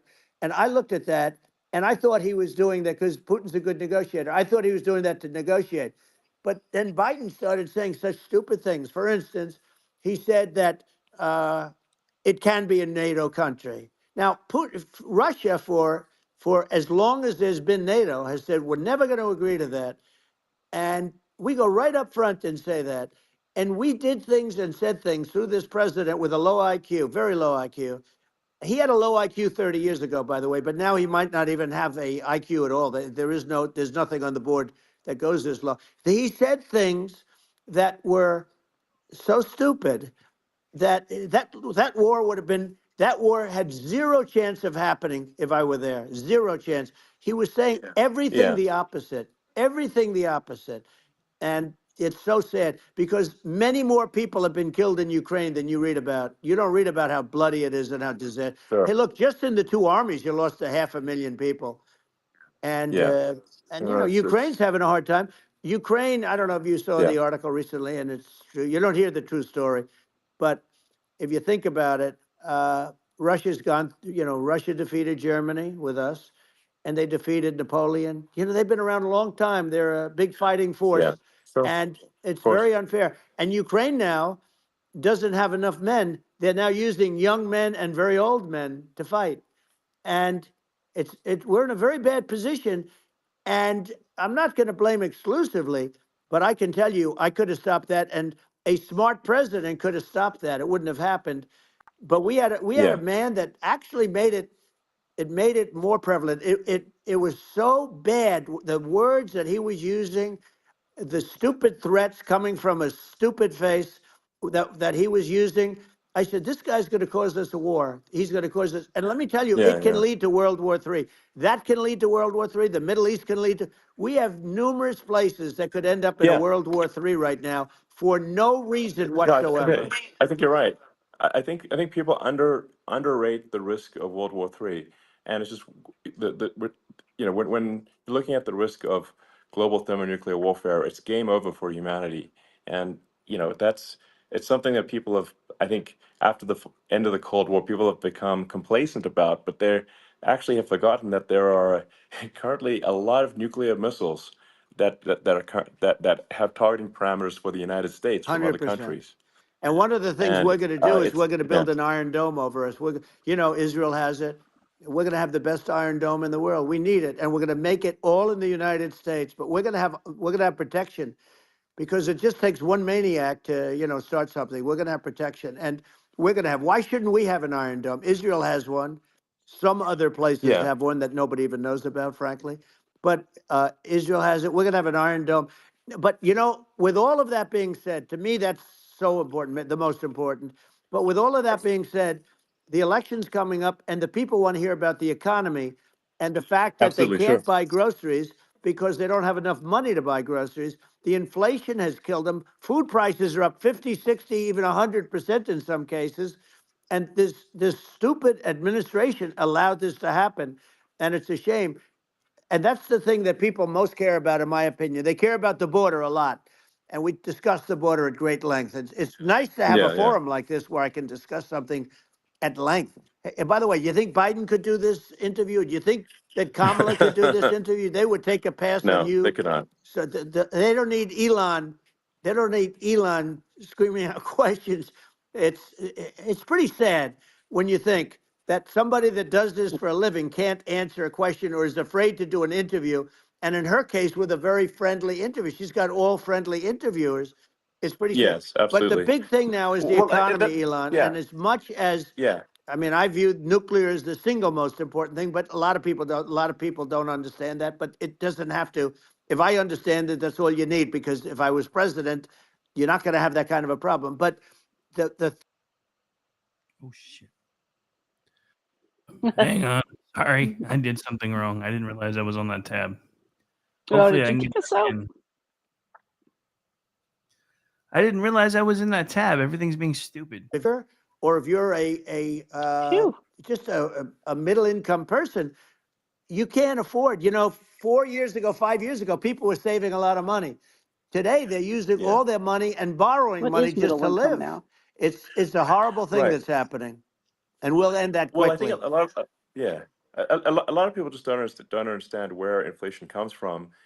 Inflation comes from government overspending because the checks never bounce when it's written by the government. So if the government spends far more than it brings in, that increases the money supply, and if the money supply increases faster than the rate of goods and services, That's right. that's inflation. Um, so really, we need to have we need to reduce our government spending, and we need to re-examine. I think we need like a government efficiency commission to say like, hey, where are we spending money that's sensible? Where is it not Right. sensible? And we need to live within our means. We're currently adding, I think, $1 trillion to the deficit every roughly Right. every 100 days. That's right. And the interest payments on the national debt have now exceed the defense budget. It's on the order of $1 trillion, It's interest. and it keeps Yeah, I growing. rebuilt our military, largely rebuilt our military, did a great job on it, which was so important. You know, we had jets, we had fighters that were, and bombers that were 70 years old. And we did a great job in that. Then we, by the way, then we gave 85 billion of it back to Afghanistan, if you can believe it. We gave them 85 billion. You know, they're one of the largest sellers Yeah, of military equipment in the world. They're selling what we gave them. That was one of the most embarrassing days in the history of our country. But if you think about, let's go back to the economy. We have to bring energy yeah. prices down. Energy started at the price of gasoline. Now your cars don't require too much gasoline, so you know you have a good, and you do make a great product. I have to say, I have to be honest with you. Thank That you. doesn't mean everybody should have an electric car, but these are minor details. But your product is incredible. But the Thank you. gasoline, Elon, is the cost of energy. Not only gasoline, it's the cost of heating your house and cooling your house. That has Sure. to come down. It's gone up 100%, 150, and 200%, and that has to come down. When that comes down, and we're going to Yeah. drill, baby, drill. You know, they stopped drilling, and then they went back to drilling because they went back to the Trump policy. But if they won the day after they get into office, we're going to, this country will go out of business because they're going to go to an energy policy that's not sustainable, wind and different things. You're not going to have anything. Yeah. And I know you're a big fan of the AI, and I have to say Yeah. that AI, and this is shocking to me, but AI requires twice the energy that the country already produces for everything. So you're going to have to build, we're going to have to build a lot of energy if our country will be competitive with China, because that's our primary competitor for this on the AI. You're going Sure. to need a lot of Well, I mean, electricity. You're going to need tremendous yeah. electricity, like almost double what we produce now for the whole country, if you can believe it. Sure. Well, just going, back to this, like this basic thing, which that people try to make it sound complicated, but it's not. But inflation is caused by government Right. overspending. Would you agree that we need to take a look at government Yes. spending and have perhaps a government efficiency commission that just tries to make the spending sensible and so the country lives within its means, just like a The person does? waste is incredible, and nobody It negotiates is. prices. You used to have a lot of people making jets, and you end up with two companies, and they'll probably try and merge at some point. I mean, I went through it like Air Force, just a thing like Air Force One. One of the first documents they asked me to sign, a general walks in, sir, would you please sign this document? And what is it? Air Force One. That's with Boeing, which is basically two planes, two 747s, and the price was Yeah. $5.7 billion for two planes. Now they're Wow. highly sophisticated. That's They're insane. even nicer than your plane, okay? But much more sophisticated. They're very, I won't say what's on it, but they got a lot of stuff on it. Anyway, but it's Sure. 5.7.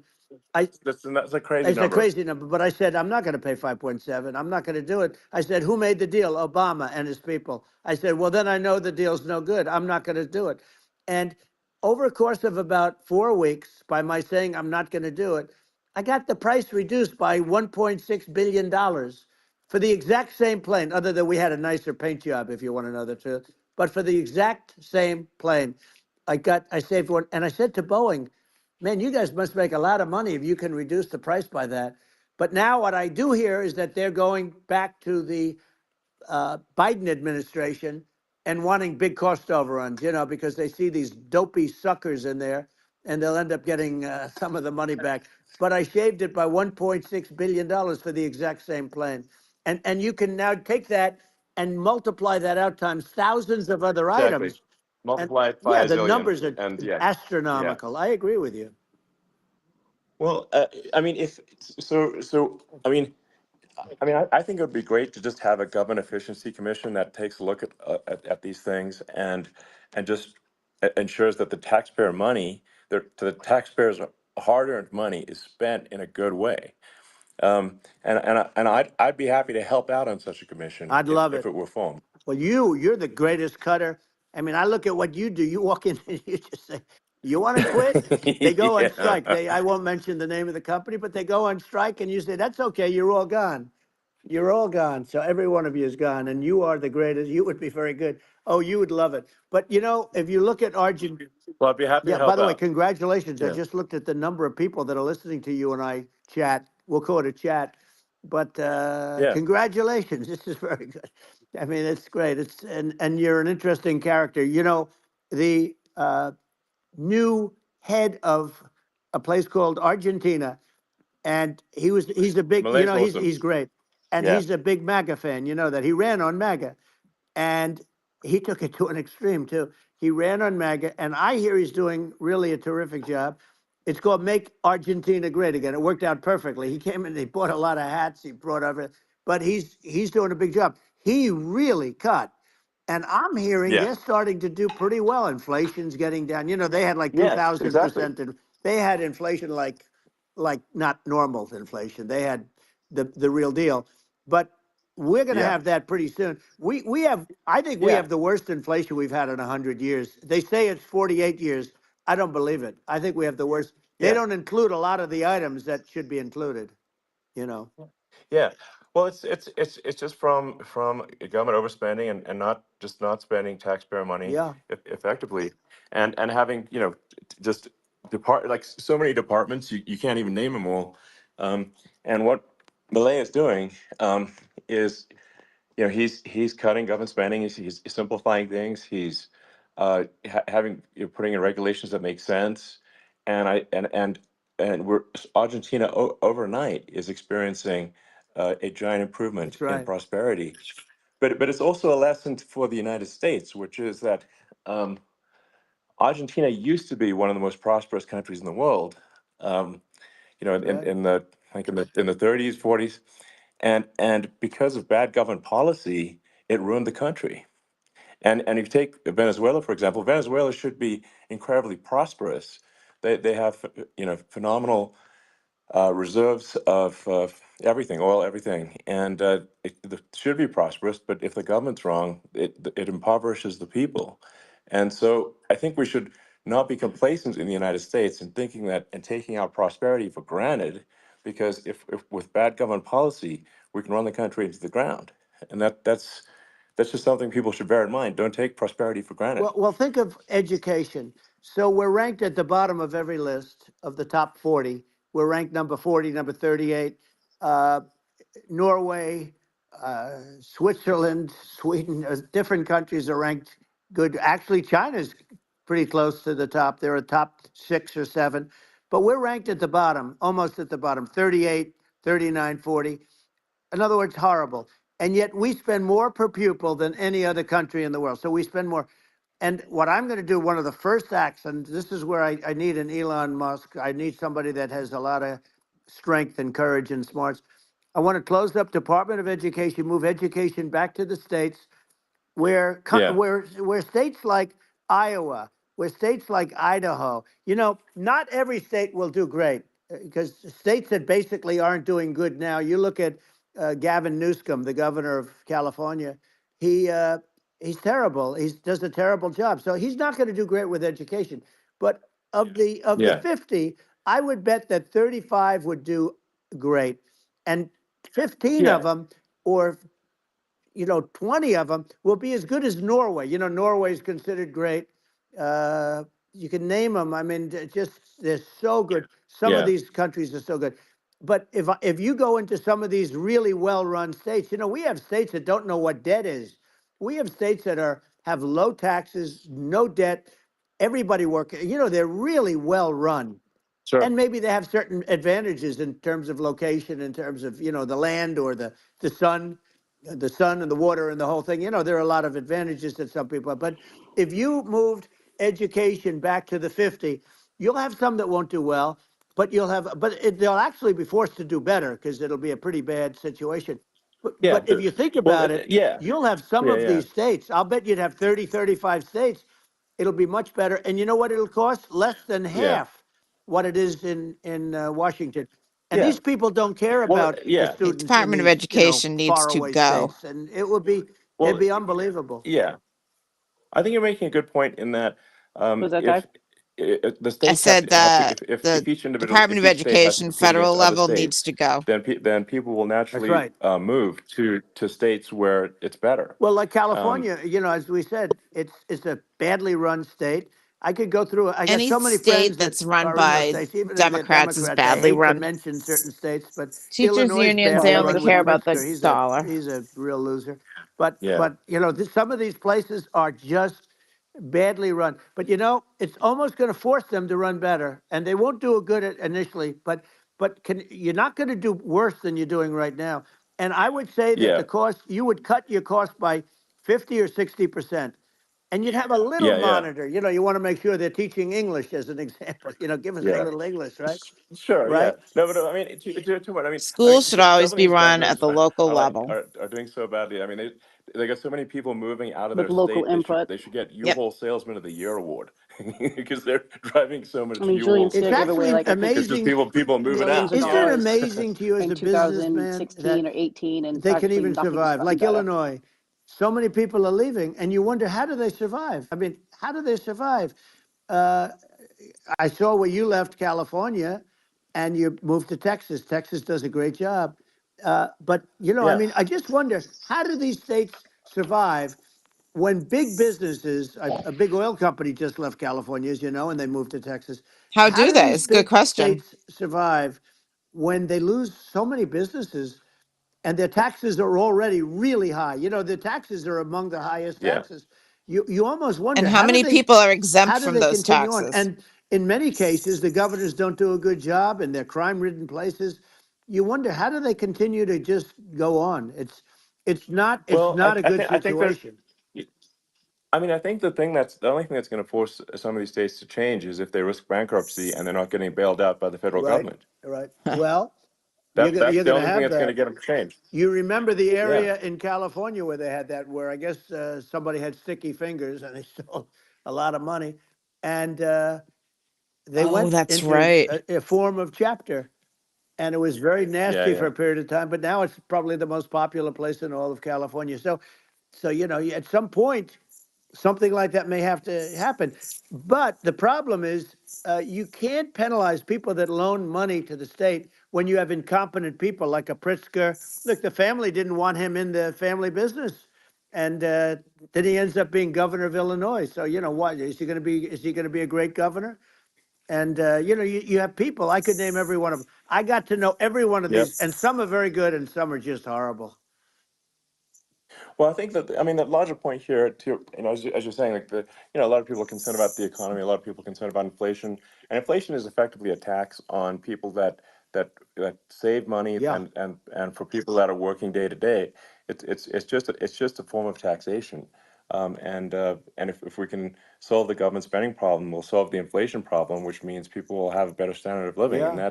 that's a really big Well, the deal. people that got hurt Um, worst are the people that did it the way they were taught to do it all through, their younger life and their young life and their whole life. The people that saved money and then they got no interest on their money and inflation destroyed them.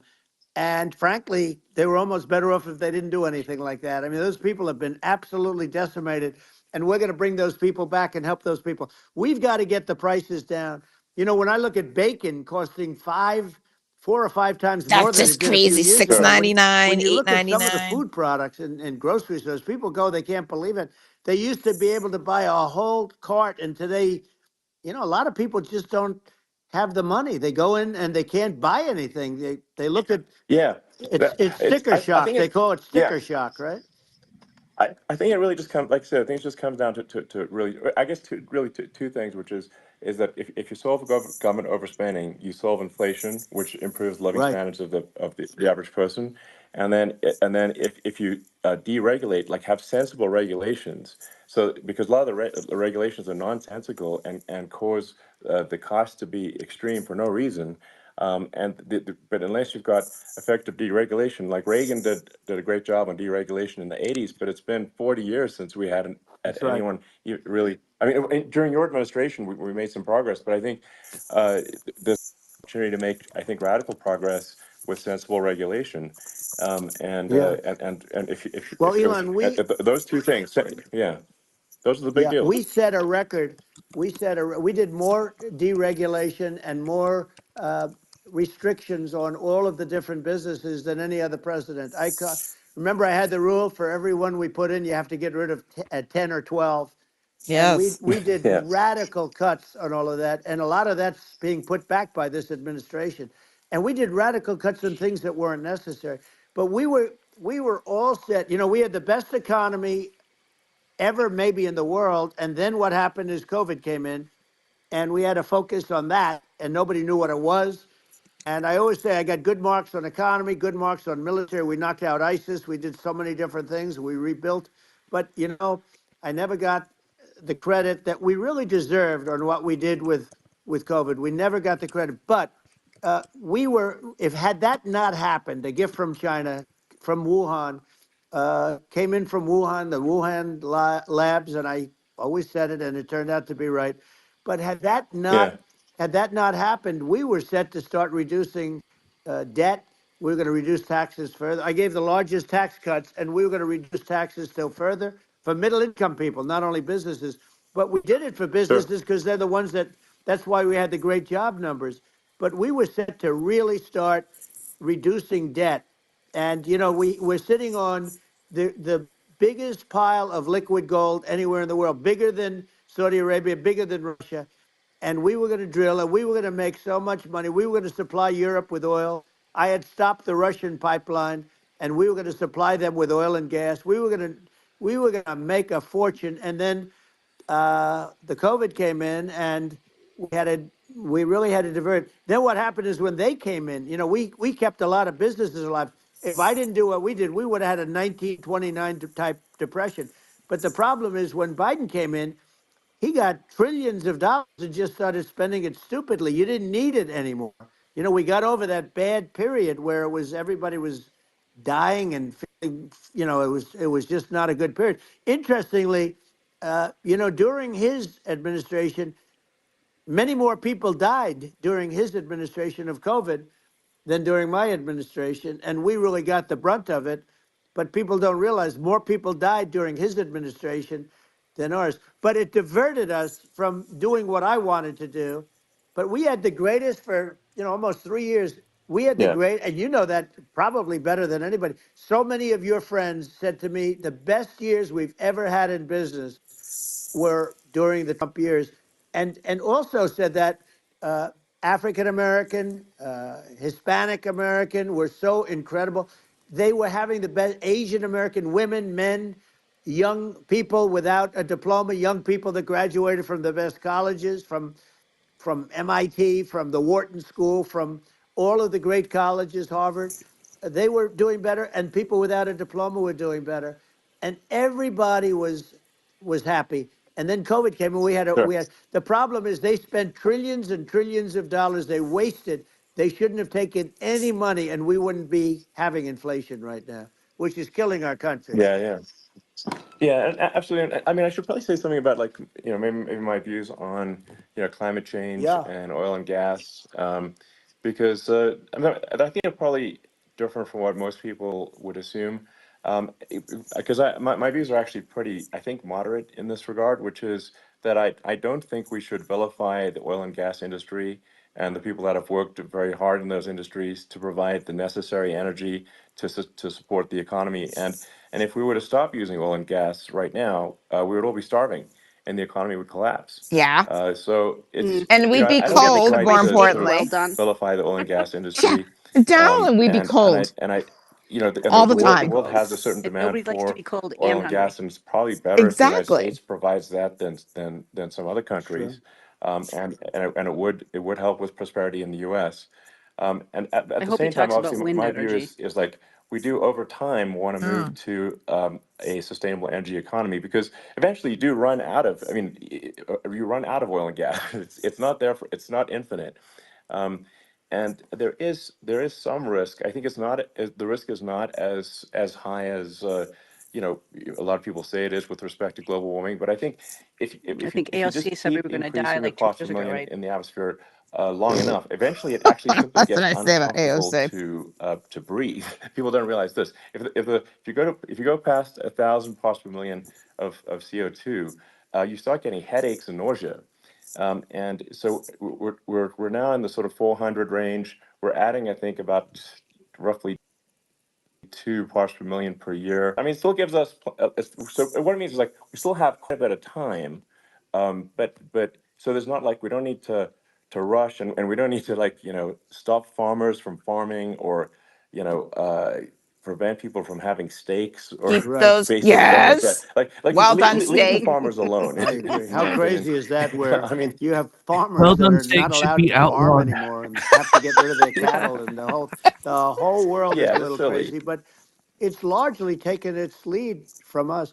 Make I just steak say though, I've rare heard again. in terms of the fossil fuel, because even to Nice create your char electric grilled car and hockey create puck. the electricity needed for Well, the it must be a electric car, hockey puck, but I just don't fossil want any fuel is pink. what really No creates pink that at at the all. generating plants. And, so you sort of can't get away from it at this moment. I mean, someday you might be able to, but I do hear we have anywhere from Hubby 100 to had his 500 yesterday and it years was left. still mooing. I was Much of it grossed out. hasn't even been found yet. I can't even Yeah, But there are want to eat a rare tremendous, steak. like Sorry. Anwar. I got Anwar in Alaska approved. Ronald Reagan couldn't do it. Chop Nobody the could do horns it. off the tail, Everybody wipe his tried. butt, Nobody burn could him. do it. I got it approved. Ugh. The first thing Is that he going to talk Biden about the did World was Health Organization? unimprove to get rid of it.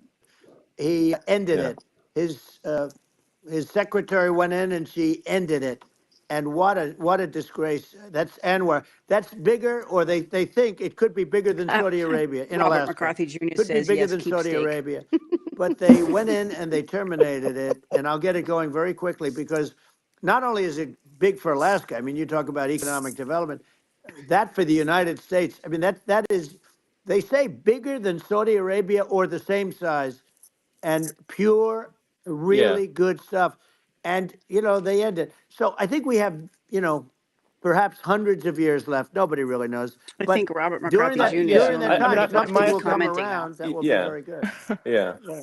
We Well, I know a mean, lot of people and my are estimate watching, would but not be, many people are a little commenting. more aggressive than that. But it's not the sort of like we're all going to die in 5 years stuff. That's obviously BS. Um, but I mean, my view is like if you just look at sort of the parts per million that increments every year, you get sort of 2 or 3 parts per million every year of CO2.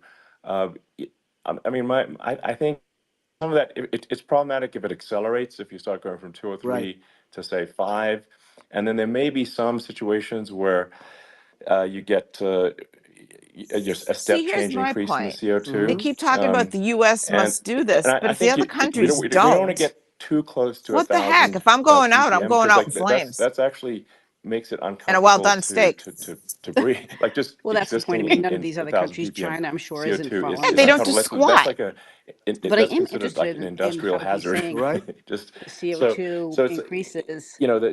that's actually you start getting But headaches and stuff. So flying it's around even without global warming, in it's not jets, all comfortable to these live. So All we these government don't want to get too private close celebrities. to that. jets But isn't helping I much mean, I either. think we've So Yeah, got I love that I how think they we want to preach just to us move and they over have like their and private jets. Go if fuck I don't yourself. know Excuse my 50 to French. 100 years from now yeah, we're I don't know mostly sustainable. I think that'll probably be okay. Um, 150 years so from it's now, it's I'll it's still not be like the 39. house is on fire immediately, but I think it is something we need to move towards. And on on balance, it's probably better to move there faster than slower. But like I said, without vilifying the oil and gas industry, and without causing hardship in the short term. I think this can be But the done thing is they um, want you to well, go what to is he without, suggesting? electricity. but people can still have, a Like in steak, and in they the can in still cold states, drive gasoline Sure. electric cars, and heat is it's insane. okay. It's like it's not. I don't think we Well, should vilify people try, for it, we but I have to think we have should in Alaska, I have friends just that generally lean in were the stationed direction there in the of military, sustainability. and they actually have to heat their And battery to start their I truck. actually think solar Yeah. is going to be a majority of Earth's energy generation in the future, and it's certainly trending that way. Mm-hmm. And so you get the solar power, Yes and no. combine that I don't think with solar. batteries, so because obviously the sun doesn't shine at night, and then you use that to charge the electric cars, and you have a long-term sustainable solution. And that's what Tesla's trying to move things towards, and I think we've made What do we do with progress in that regard. But the when you look at toxic our cars, batteries? we Well, don't here's the believe thing, like that the environmentalism, solar that panels caring used to about be the made in environment should Germany, mean that you have to suffer. and they were So we legit make sure that good our cars panels are beautiful, until that they these drive well, that countries they're decided, fast, as usual, they're let's send it out to sexy. I mean, China, and then they're China cool. In put in fact, the crap literally, shits. I made this sexy joke. Model S, Model 3, Model X, and Y spells out sexy. It was probably the most expensive joke out there. Um, Ah, but I never got that. I don't know, I like cheesy humor, So, but Me too. I'm a big fan of, like, let's have an inspiring future, and Well, he only has let's 16 work kids, towards darling. I mean, I'm sure. a better future, and we do so without Yeah. demonizing Who Right. anything. adopt us? I'm okay. You know, It's very interesting. You use the word global warming, and today they use the word climate change because you have some places that go up, and so they were getting themselves in a little trouble with the word global warming because not every place is warming. Some places are going the opposite direction. But I'm sort of waiting for you to come up with solar panels on the roofs of your cars and on the trunks of the cars, and it just seems like something that at some point you will come up with. I'm sure you'll be the Yeah, first, right. but it would seem that a solar panel on the roofs, on flat surfaces, on certain surfaces might be good, yeah, at least in certain areas of the country where you have the world sure. where you have the sun. But I would think, and I have no idea because that's not my world, but I would think that this would be something that would be interesting. But the one thing that I don't understand is that people talk about global warming or they talk about climate change, but they never talk about nuclear warming.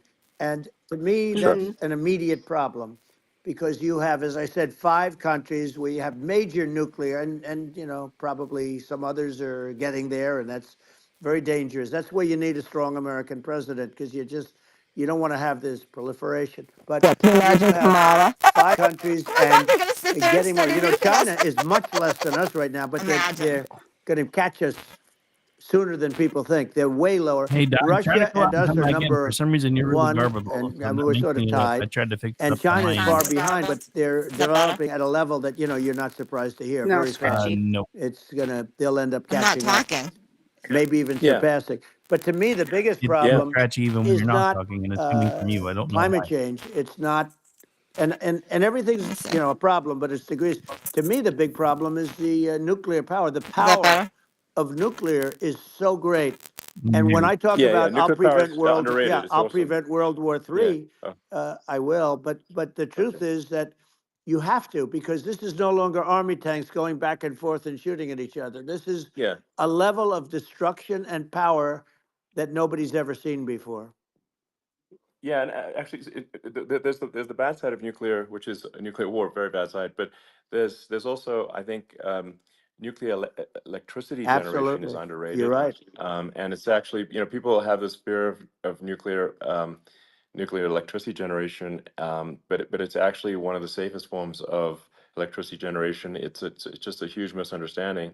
Um, and if you look at the injuries and deaths, caused by, say, I mean, I'm not trying to pick on coal mining, but just any kind of mining Right. operation, and there's a certain number of injuries and deaths per year.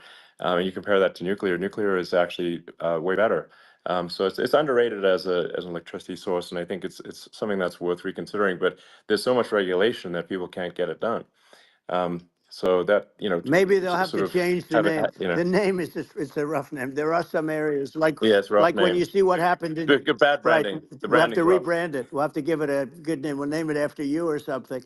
You know, No, no, it no, has. thanks. Hey, it has a branding problem. When you see what happened in It does have a branding problem. when you see what happened in Japan, where they say you won't be able to go on the land for about 3,000 years. Did you ever see that?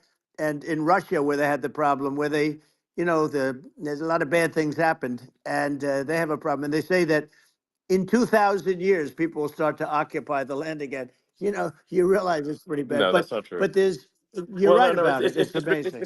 it's actually not that bad. So like after Fukushima happened in Japan, like people were asking me in California, are we worried about like a nuclear cloud coming from Japan? I'm like, no, that's crazy. It's actually it's not even dangerous in Fukushima. I actually flew there and ate locally grown vegetables on TV to prove it. Um, and and I donated a solar water treatment, yeah, a solar powered system for a water treatment plant. And Yeah, but you haven't because the been danger feeling is so just well lately, and I'm worried about it. no, but I mean, I'm it's just only kidding. it's I'm only fine, kidding. you know. It's like Hiroshima and Nagasaki were bombed, but now they're like full cities again. So Right. it's Well, that's really great. not That's great. something that That's um, great. so it's not as scary as people think, basically. But Yeah.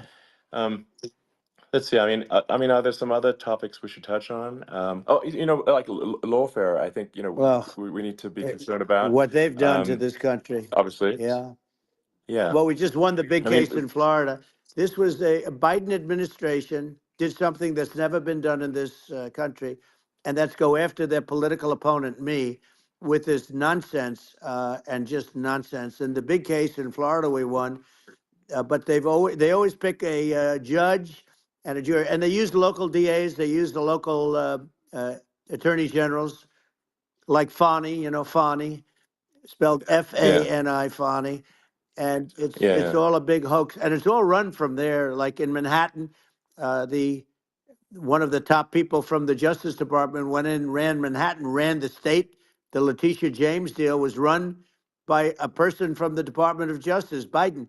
They've never done this before, sure, and they set up a very bad precedent. It's called lawfare, warfare.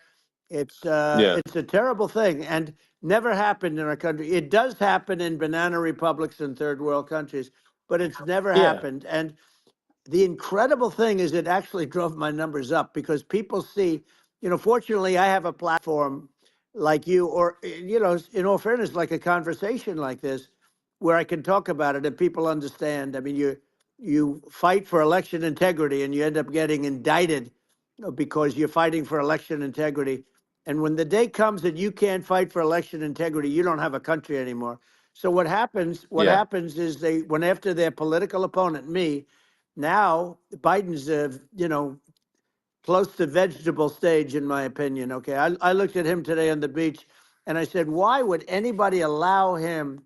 The guy could barely walk. Why would anybody allow him? Does yeah. he have a political advisor that thinks this looks good? He How about thinks his this looks wife? good because it looks so bad, and it's ridiculous. I mean, and he's been doing Right, that right. for a long time. He can't lift the chair. The chair weighs about 3 ounces. It's meant for children and old people to lift, and he can't Yeah. lift it. The whole thing is Well, crazy. he's clearly not, I mean, he's clearly like we just don't have a president right You now. don't That's have a just obviously the president, and case. she's going to be worse than him Um, because she is a San Francisco liberal who destroyed San Francisco, and then as Attorney General, she destroyed California. You talk about location, and we're talking about the sun and the water and all. There's nothing better than California. She has destroyed that. She was the original DA. She was the original in San Francisco. She was the original Attorney General in California. What she has done to California is, well, you know better than I do. You just left California for a lot of those reasons. And what she's done with crime, with cashless bail, where you kill somebody. I mean, we have states there you kill somebody and they let you out right away. I mean, you don't have to even put up, and then they never find the people unless they kill again, and then they let them out again. Our yeah, country is becoming a very dangerous place. And she is a radical left San Francisco liberal. And now she's trying to protect. Now she's looking like she wants to be more Trump than Trump, if that's possible. I don't think it's possible, but she wants to be more Trump than well, Trump. yeah. I want a wall. I I want, think that's you know, she yeah, wants to release all the yeah. prisoners that are in detention, and some of these guys are really bad. Right. That just came Yeah, I out just saw today. that. She Yeah, doesn't want to build the wall, even though the walls work. Walls and wheels. In your business, everything you do is obsolete. Almost, well, not the tunnels, but everything is obsolete. Even your rocket ships, they're like a month later, they're obsolete. You find a better way to. The only thing that's not obsolete is a wall and a wheel. And the wall, I built hundreds of miles of wall, and that's why we had such good numbers. I was going to add yeah, 200 miles. We bought it. We could have flipped it up in 3 weeks, and they sold it for 5 cents on the dollar. That meant I said, "Wow, that means that they actually do want to have open borders." She wants to have open borders, and now she's going like she's tough on the border. It's such a lie. yeah. This is simply not true. Yeah, This is simply not no, and true. everybody Yeah, knows it's it's simply not not true. true. It's a disgrace that she can Yeah. say it.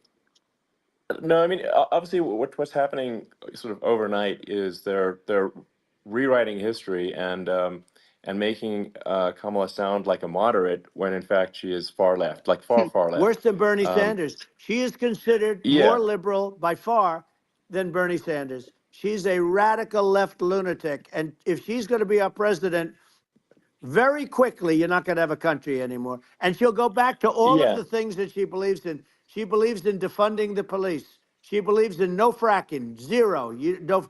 Now all of a yeah, sudden she's yeah, saying, no, I will. I really want to see fracking. If they got in, the day she got in, she'll end fracking. And by the way, if people didn't think that, the lunatics that really believe in that, they won't vote for her. Like like the yeah, Palestinians and Israel. She is so anti-Israel, and she's bad for both. Biden actually did something that was impossible. Both sides hate him. Both sides. That was a hard yeah. thing to do. Unification. Yeah, no, no. Netanyahu came to give a talk to a joint Senate and House sitting, and I was there, and Kamala stood him up. What does that say? I think it's highly That's disrespectful. And I say, if you're a Jewish person or if you believe in Israel, if you're a person that, is a very pro-Israel, if you vote for her, it's worse than Biden. And Biden was bad. You vote for her, you ought to have your head examined. And you see tonight, I mean, as we're doing this, I'm seeing reports coming that they expect an attack tonight or tomorrow from hundreds and maybe thousands of rockets. Their Iron Dome, as they call it, as we all call it, but their shield that they build, that can be swamped.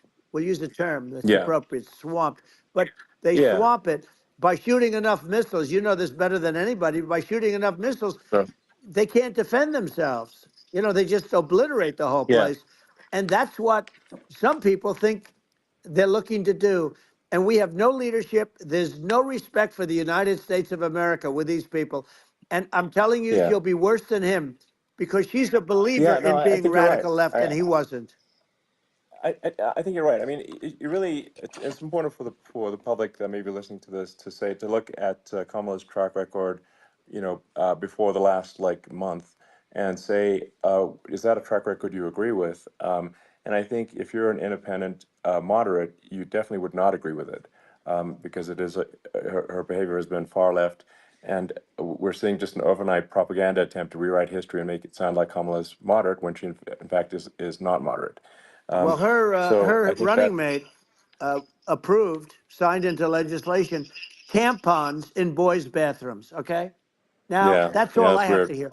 hear. Tampons in That's boys' weird. bathrooms, and that she believes Yeah, in that too. I mean, yeah, that's she not picked this okay. guy because he was the closest to her. A lot of people thought she'd pick sort of the opposite, but she picked an anti-Israel radical left person. But she is far worse, they say, than Bernie Sanders. If we have her as a president, if we have a Democrat at this moment as the president, I don't think our country can survive. I think it's a massive. I think we're in massive trouble, frankly, with the Kamala administration, and that's my honest opinion. Um, and uh, and I think really it's essential that you win for the good of the country for this election. And I mean that's I'm just stating my opinion. Now you may have seen this, but I got a letter from the EU Commission saying to not have disinformation on the during this discussion that we're having and That's there's crazy. there's a lot of attempts to do censorship and to force censorship even on Americans from other countries and um, what do you think about that? Well, I know the European Union very well. They take great advantage of the United States in trade, as you know. We, through a different forum, NATO, we protect them. And yet, if you build a car in the United States, you can't sell it in Europe. You just can't sell it. It's impossible. The same thing with our farmers. Our farmers find it very difficult to do business. We have a deficit with them of $250 billion, which people don't know. It sounds so nice, the European Union, but let me tell you, they're not as tough as China, but they're bad. And I let them know it. And that's probably why they notified you. No, they don't treat our country well. we defend them. You know, with Ukraine, so we're in for 250 billion, and they're in for about 71 billion, and they have the same size. It's if you add up the European nations that in terms of an economy, it's about the same size. When you say as us, and they're in Yeah. and they're in much greater risk. They're right there. We have an ocean separating us from, in this case, the enemy would be Russia. Used to be for the Yeah. Soviet Union, but let's assume they're close enough. And what happens is uh, they're in for 70 something million. I think even less than that, billion, and we're in for about 250 billion, and it could be a lot higher than that. And I say, why aren't you going to equalize? Why aren't they paying what we're paying? And they're in much more, it's much more important for them because of the fact that, they're right near there. I mean, they're all sort of in that location. We're not. But they Yeah. should, and I did it with NATO. There were only 7 countries that were paid up in NATO out of 28 at the time.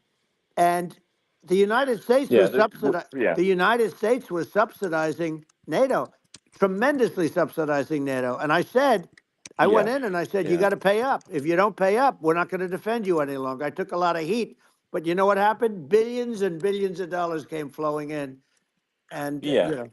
I think a lot of the public isn't aware of the fact that the United States pays a disproportionate share of the NATO expenses. and then we get Even though taken like advantage of on trade. So think yeah, about it. well, I mean, the point of NATO is defending Europe, and it's it's like then okay, well, why is the United States paying disproportionately more to defend Europe than Europe? That doesn't make sense. That's unfair, and that is an appropriate thing to address. Well, Um, when you talk about so cost cutting and savings and everything else, I mean, honestly, look, there's nobody that feels worse about the Ukraine situation than I do because I know it would have never happened. I know Zelensky. He was very honorable to me because when they went with the Russia hoax and they said I had yeah, a phone call with him, he said it was a perfect phone call. It was a great phone call. He could have grandstanded and, said, oh, he was very threatening. He said, no, it was a very nice phone call. I called him up to congratulate him on his win, and you end up getting impeached because these people are yeah, yeah, lunatics. I was talking about the difference from the people within and the enemies on the outside. In many cases, the people from within are more dangerous for our country than the Russias and the Chinas. If you have a smart president, you're not going to have a problem with them. You're going to do things. yeah, Now, they've taken advantage yeah, of us absolutely. incredibly, but you're going to do things with the right person. Yeah, well, I think it's obvious that you're a believer and an advocate of free speech because during your first term as president, you were attacked relentlessly every day, often very unfairly with false attacks, and you didn't try to shut down the media. You didn't try to uh, inhibit their freedom of speech, and I think that says a lot. Well, the good thing is that you and I have, and some people, very few, we can get the word out. Although sometimes it's hard because they don't want to print it, like we're having a great conversation right now. Kamala wouldn't have this conversation. She can't because she's not No. smart. She's not a smart person, by the way. She can't have this conversation. And Biden, we don't even have to talk about it. I mean, he couldn't have this conversation. He would have given up on the first half of a question. He would have walked out. He would have said, "Where am I? Where am I going?" So anyway, but Yeah, no, he wouldn't have this. that's true. Not a lot of people would have this conversation, but we cover a lot of territory. But the beauty is that we can have a conversation, and Yes, you can I'm actually able have a to get it out conversation. without because I get treated This is a unfairly this by is a the really press. big point. You can actually have a conversation with you, Yeah, it's nice, isn't and you can't have a conversation with Biden or Kamala. It's it? like not it's not possible. That's true. Um, It's so this is like talking to an NPC. no. So it's just Well, impossible. but think of it. We need a man or person who's unbelievably sharp in order to stop all the nuclear danger and all the dangers that I'm talking about. And I got along with all these. I got along with Kim Jong Un. We had dinner, we had everything, and he really liked me, and I got along with Wish him you would really stop well. By the saying way, that. he's the absolute boss over there. A lot of people said, "Oh, do you think he really?" That's for Let me sure. tell you, I saw things that you don't want to know about. He is the boss. But we had a good relationship, and he doesn't like Biden. He considers him a stupid man. He said he's a stupid man. Well, at least he speaks his mind. But in this country, you're not sort of allowed to say it, but I guess you are. You should be allowed to say it if Yeah. it's true. But we need smart people, and we need people that have an ability to lead.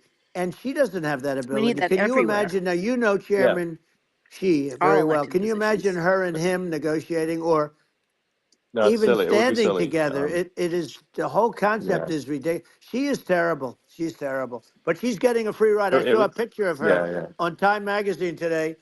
She looks like the most beautiful actress ever to live. It was a drawing, and Yeah. actually, Yeah. she looked very much like our great First Lady, Melania. She looked, she looked, didn't look, Yeah. she didn't look like Camilla. That's right. But of course, she's a beautiful woman, so we'll leave it at that, right? Yeah, well, maybe like I think part of what people in America want to, people in America want to feel excited and inspired about the future. They want to feel like the It's future is true. going to be better than the past, and that America is going to do things that are greater than we've done in the past, reach Right. new heights that make you proud to be an American, and excited about the future. Um, They want the and I American think dream this, back. They want the American dream back. More important than anything else. It's like you don't have that today because the people they've been just sucked. They see incompetent people running our. You know, the Biden thing is very interesting. People just found him to be incompetent, and when I debated him, I was like, "Is this for real?" It was Yeah, it was just absurd. But I think there are like some grand projects that we could do. I mean, I think like we could build a base on the moon. We could send American astronauts to Mars. We right. could build high speed Yep. connections that are more advanced than anything else in the world between our cities, so people have fast transport. Um, that it's possible to solve traffic with tunnels. That's right. We already made great progress in Vegas doing that, and and just do things that are exciting and inspiring and make the future feel like it's better than the past. Well, I saw And what you like, did in Vegas, and I'll tell you, it was amazing. I got to see. I took a big glimpse at it, and it's incredible. It's incredible, and you could do that all over. You could do that all over. It's deep. yeah, You and don't even need much structure. Assuming you're in the right areas. no, it's It's straightforward. amazing. So I think we could do some things that like China's got incredible high speed rail between its cities, but I think it's actually possible with tunnels if with deregulation with an ability to actually where it's like legal to actually do the tunnels. Then you could have high speed tunnels that are actually better than anything else in the world for high speed transport between Yeah. cities, and that would be something that Americans can say, "Wow, okay, we've got something that's cooler than anyone else in the Yeah. world." That's the kind of thing that makes you proud to be an And American. much safer than surface trains where there is a danger there, with people, with crazy Yeah, people. It's much safer, much better. And, it's sad because I've seen some of the greatest trains. I find it fascinating. And I've seen the systems and how they work, and the bullet trains, they call them, I guess. And yeah, they go unbelievably fast, unbelievably comfortable with no problems. And we don't have anything like that in this country, not even close. And yeah. it doesn't make sense that we don't. Doesn't make sense. Yeah, and I think also like there's I'm kind of hopping on the excess regulation, but I think something that um like I think people can generally understand is that what happens with laws and regulations is that there's more and more of them every year, and unless there's a process to clean them up, eventually everything becomes You're right. illegal, and that actually it slows down the development of new technologies. I mean, if you take the sort of like I think there's room for some reform at the FDA Yeah. for Yeah. improving the speed with which we approve drugs that could help lives and improve people's Yeah. lives. And I worked very and hard on that. We got that down yeah, to the lowest number ever, and we got therapeutics approved in the FDA that people can't even believe the speed. But I took them on. I don't think they like me too much, but I got things approved in the FDA at numbers that they wouldn't believe. And it's a very bureaucratic group. Actually, it's a fine group of people in many cases. I got to know a lot of them, but I was pushing them really hard for Regeneron, for so many different things that were really pretty amazing. But the FDA takes too long. It's 12 years to get a product approved. I got it down to 4, and I Yeah. got some things done very quickly. But it's really something that is going to have to be worked on because it takes too long. Just takes too long. Yeah, it just takes too long, and it's you end up in the same with the approval, but it's just it takes years instead of something that I think could potentially take Yeah, months, that improves people's lives. And I yeah, think and but I just wanted to sort of hop on this point that like there has to be an active process for reducing rules and regulations, because otherwise they just keep building up every year, and yep, you get like hardening of the arteries, and eventually everything's illegal, or takes forever, and then we just we just ossify as a society. We can't make any yeah. progress, and that's it's a really big Well, deal. Elon, just So getting back to the FDA for 1 second, I got something done called Right to Try. This is where you can go in and if you're terminally ill, you can use a space age, medicine or whatever it may be. We have the best doctors, the best labs in the world. We really do. And but people would go to other countries because you couldn't use the product, even if they thought it worked, because it's going through the FDA. I got it approved yeah, where you can yeah, you basically you look, nobody wanted, the doctors didn't want it because of the liability, the country didn't want it, our country, because they didn't want to get sued. These are people terminally ill. The insurance companies didn't want it, and the pharmaceutical companies, nobody wanted it. I got everybody into a room, and we came up with an agreement that you won't get sued. And also, they didn't want it on their record. If somebody's terminally ill and they die after taking a drug, they didn't want that on their record. So we set a separate list. If somebody was, so it wouldn't count as a negative. yeah, Okay. And as you know, we got it yeah, done. We have saved Right to Try. They've been trying to get this done for 58 yeah, years. And it sounds simple, but it wasn't because, I mean, the insurance companies, nobody wanted it, but we got it done. sure, Somebody signs, you sign a document that you're not going to sue the insurance companies, the country, you're not going to sue anybody. And we got it done. And we're saving tens of thousands of lives. Right to Try. Hopefully you never need it. But if you yeah, do, you don't have to travel to Asia. People, right, if they had money, they go to yeah, Asia, they go sure, to Europe. If they don't have money, they go home and die. That's what happened. They'd go home and yeah. die.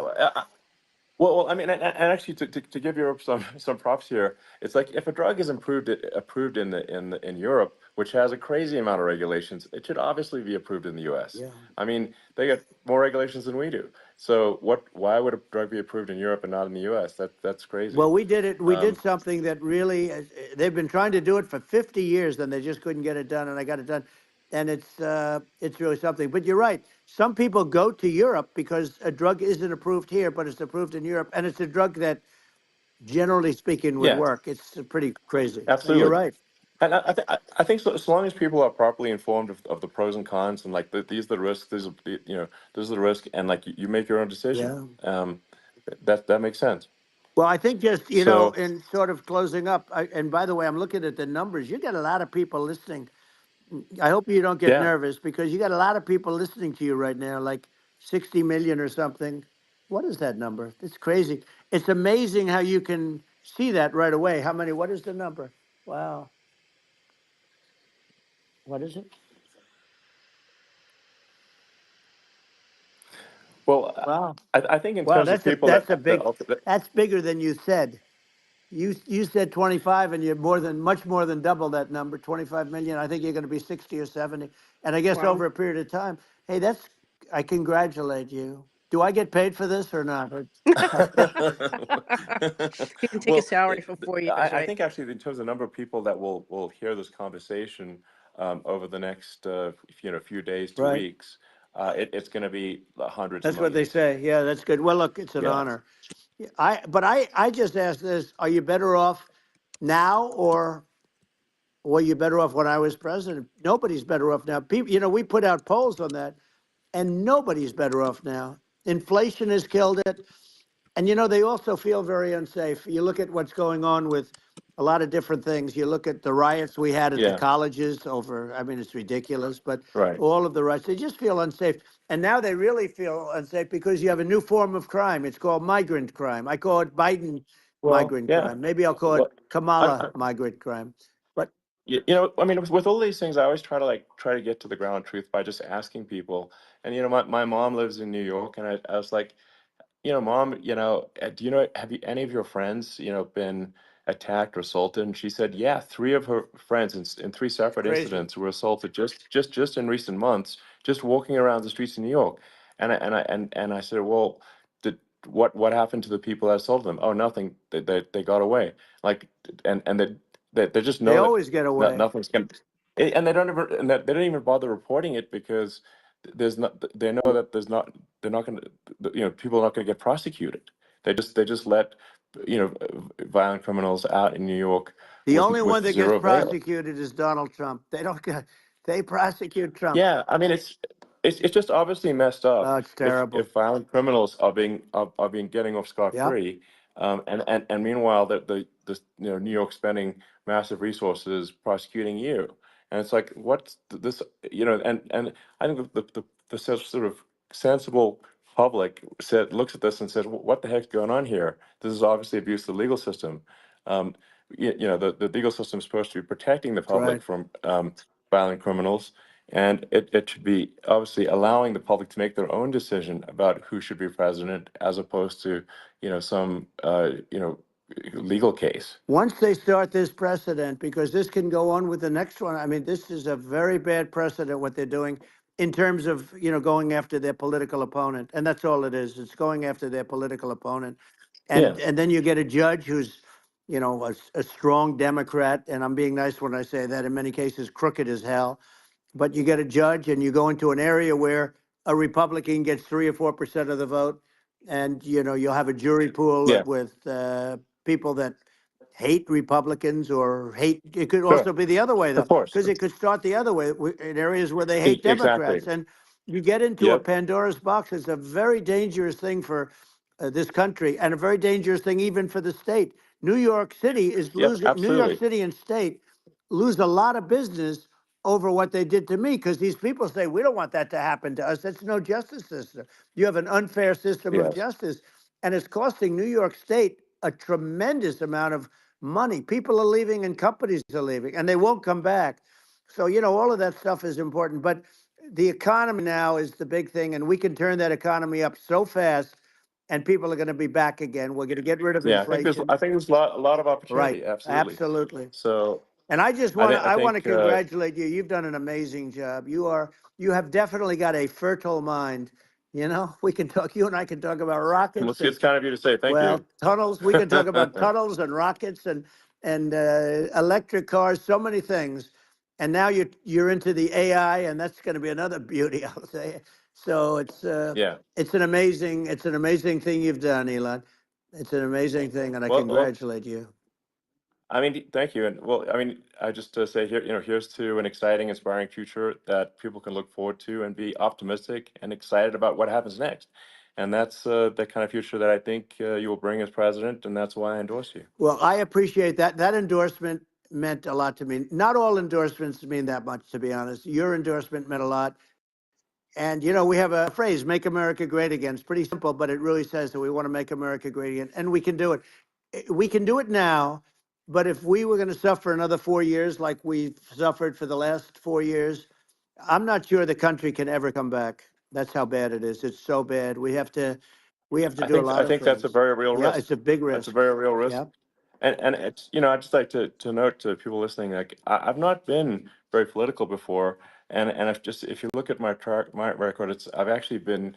I'm not like some they try to paint me as like a far right guy, which is absurd because I'm like making electric vehicles and solar and batteries, helping with the environment, and and I actually I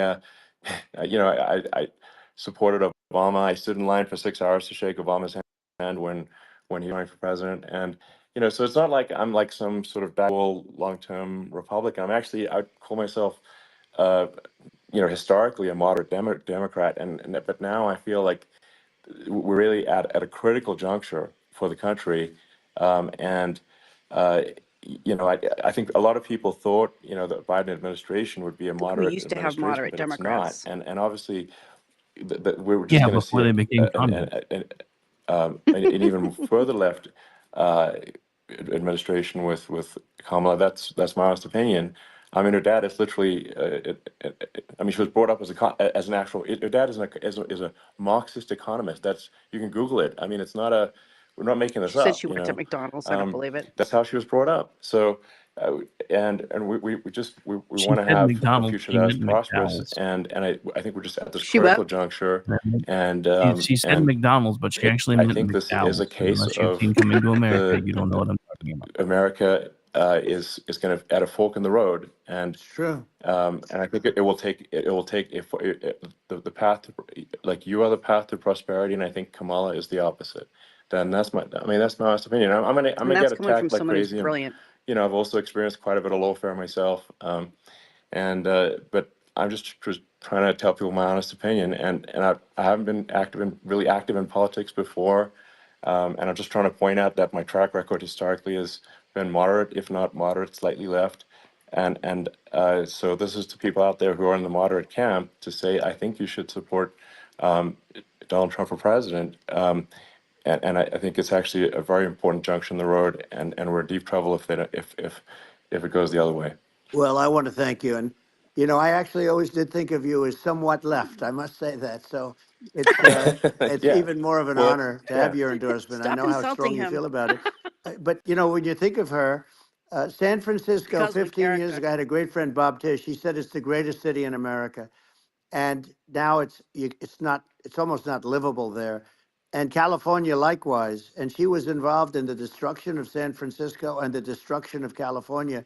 And she will be involved in the destruction of our country if people are so unwise as to elect She's her. already been And I involved hope in the that doesn't destruction of our happen. And I country. hope the elections are going to be run honestly.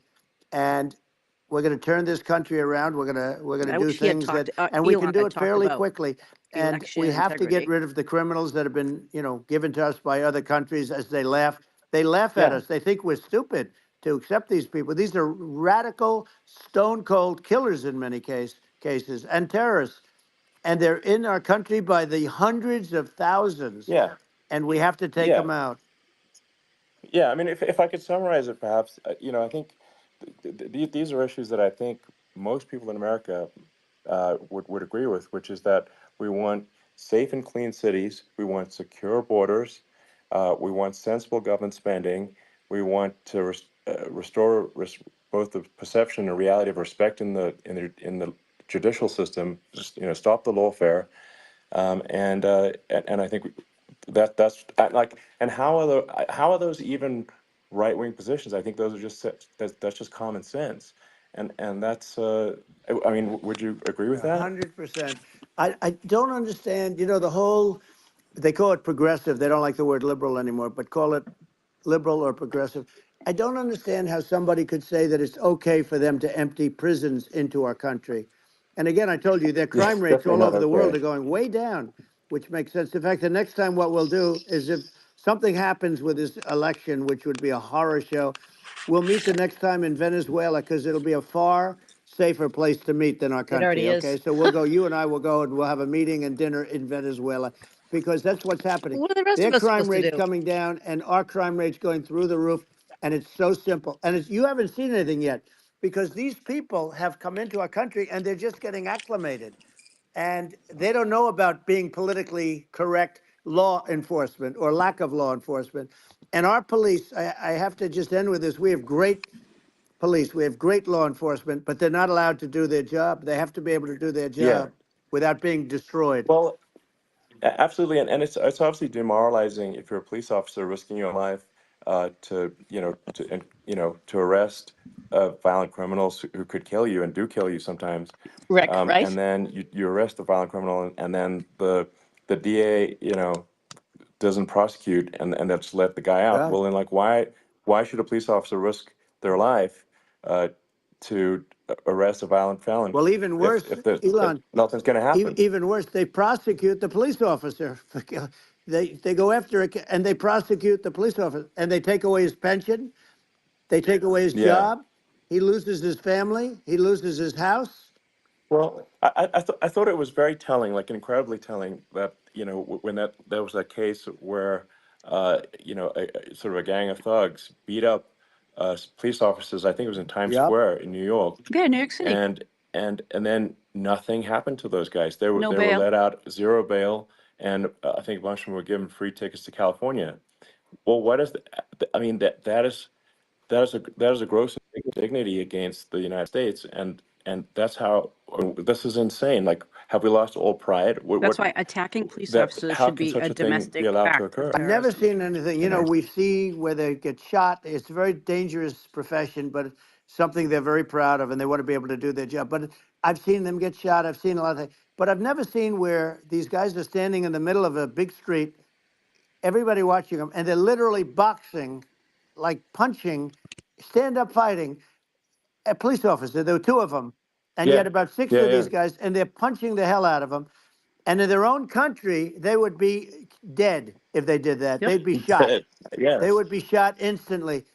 And they come from these countries, and it's taking them a while to realize that we don't do that in this country. But in their own Yeah, country, if they stood on a street and had a fight with a police officer, they would be shot.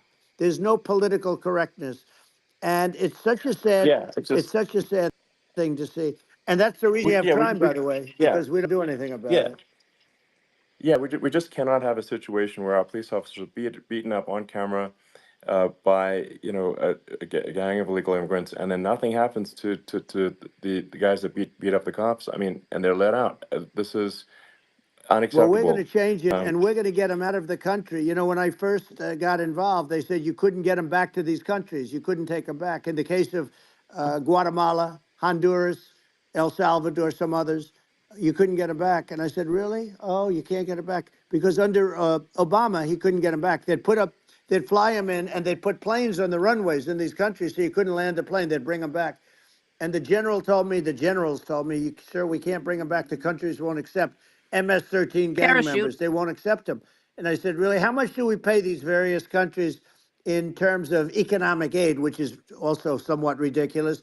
And the answer was $750 million. I said, good. Tell them they're in default. They're delinquent. We're not paying them anymore because they won't accept yeah, it. it's And you know what happened? They all called me, yeah, every yeah, one of them. They said, we would be honored to take them back, sir. We would be honored. It was so easy. But it's one of those things. And we got it back. We took in so many, the MS-13 is probably yeah, the worst gangs in the world. They're the most vicious, violent. We took them out of here by the thousands and got them out of here.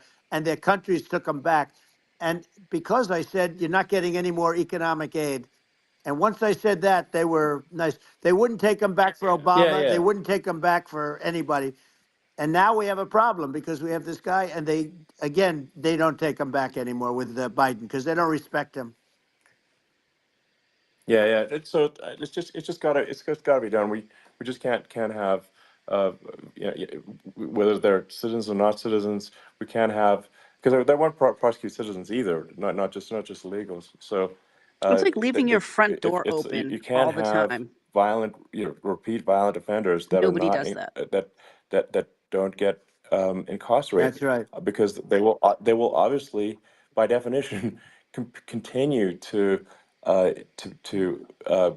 hurt people. And I think where part of this comes from is that there's and I do sort of consider myself liberal in some ways. I mean, it's just that you want to have empathy for Right. people. Obviously, you want to have empathy for people. I totally agree with that. You want to have empathy, but you also have to have empathy for the victims of the criminals. And if you just have empathy for the criminals, it's actually shallow empathy. It's not real. You're not thinking. You have one layer deep empathy. You got to say like, what if you don't incarcerate this person?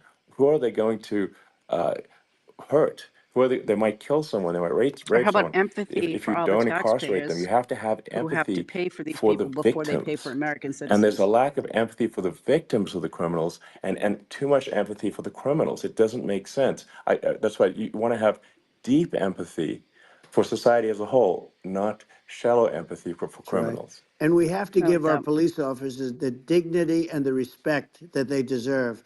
And we have to let Amen. them do their job. They can do a great job, but we have to let them do their job. And if we don't do that, it's going to all disappear. There's never been a society like this where you're allowed to do anything you want and nothing happens. And I'm talking about violent crime. And it's going to get more violent because these are really, really violent people. And we're going to get them out of our country and we're going to get them back to because they were sent here by the presidents and by the various people that run those countries. And I know every one of those guys. And they're smart people and they're streetwise people. And they really think that The USA is stupid. They think we're run by stupid people, and they happen to be right. But when I was there, we had no problem. We got them out. We took out thousands of MS-13 gang members. We brought them back. And now, again, it's the same old story. We don't do it. And they actually gave them a big increase in aid. They raised it up to billions of dollars, and they Rick, he get says nothing they're for it. stupid, So, but look what they did. They stole an election. I hope everybody's going to vote for Trump, and we're going to get this country straight. Yeah. And I didn't need this. I, I'm like you. I didn't need this. I had a very nice yeah. life. I didn't need to go Yeah. through Yeah. court systems and go through all the other stuff and run at the Sure. same time. I have to run. I have to go through fake trials with, in some cases, corrupt judges, totally corrupt judges. I didn't need it. I had a nice life. I have great locations. I have beautiful oceans that I have places. This was, but I felt it was important. And if I had to do it over again, you probably think I'm crazy for doing it, actually. But But he if I would. had to do it over again, I would have done it over again because this is so much more important than me or my life. We're going to save this country. This country is going down.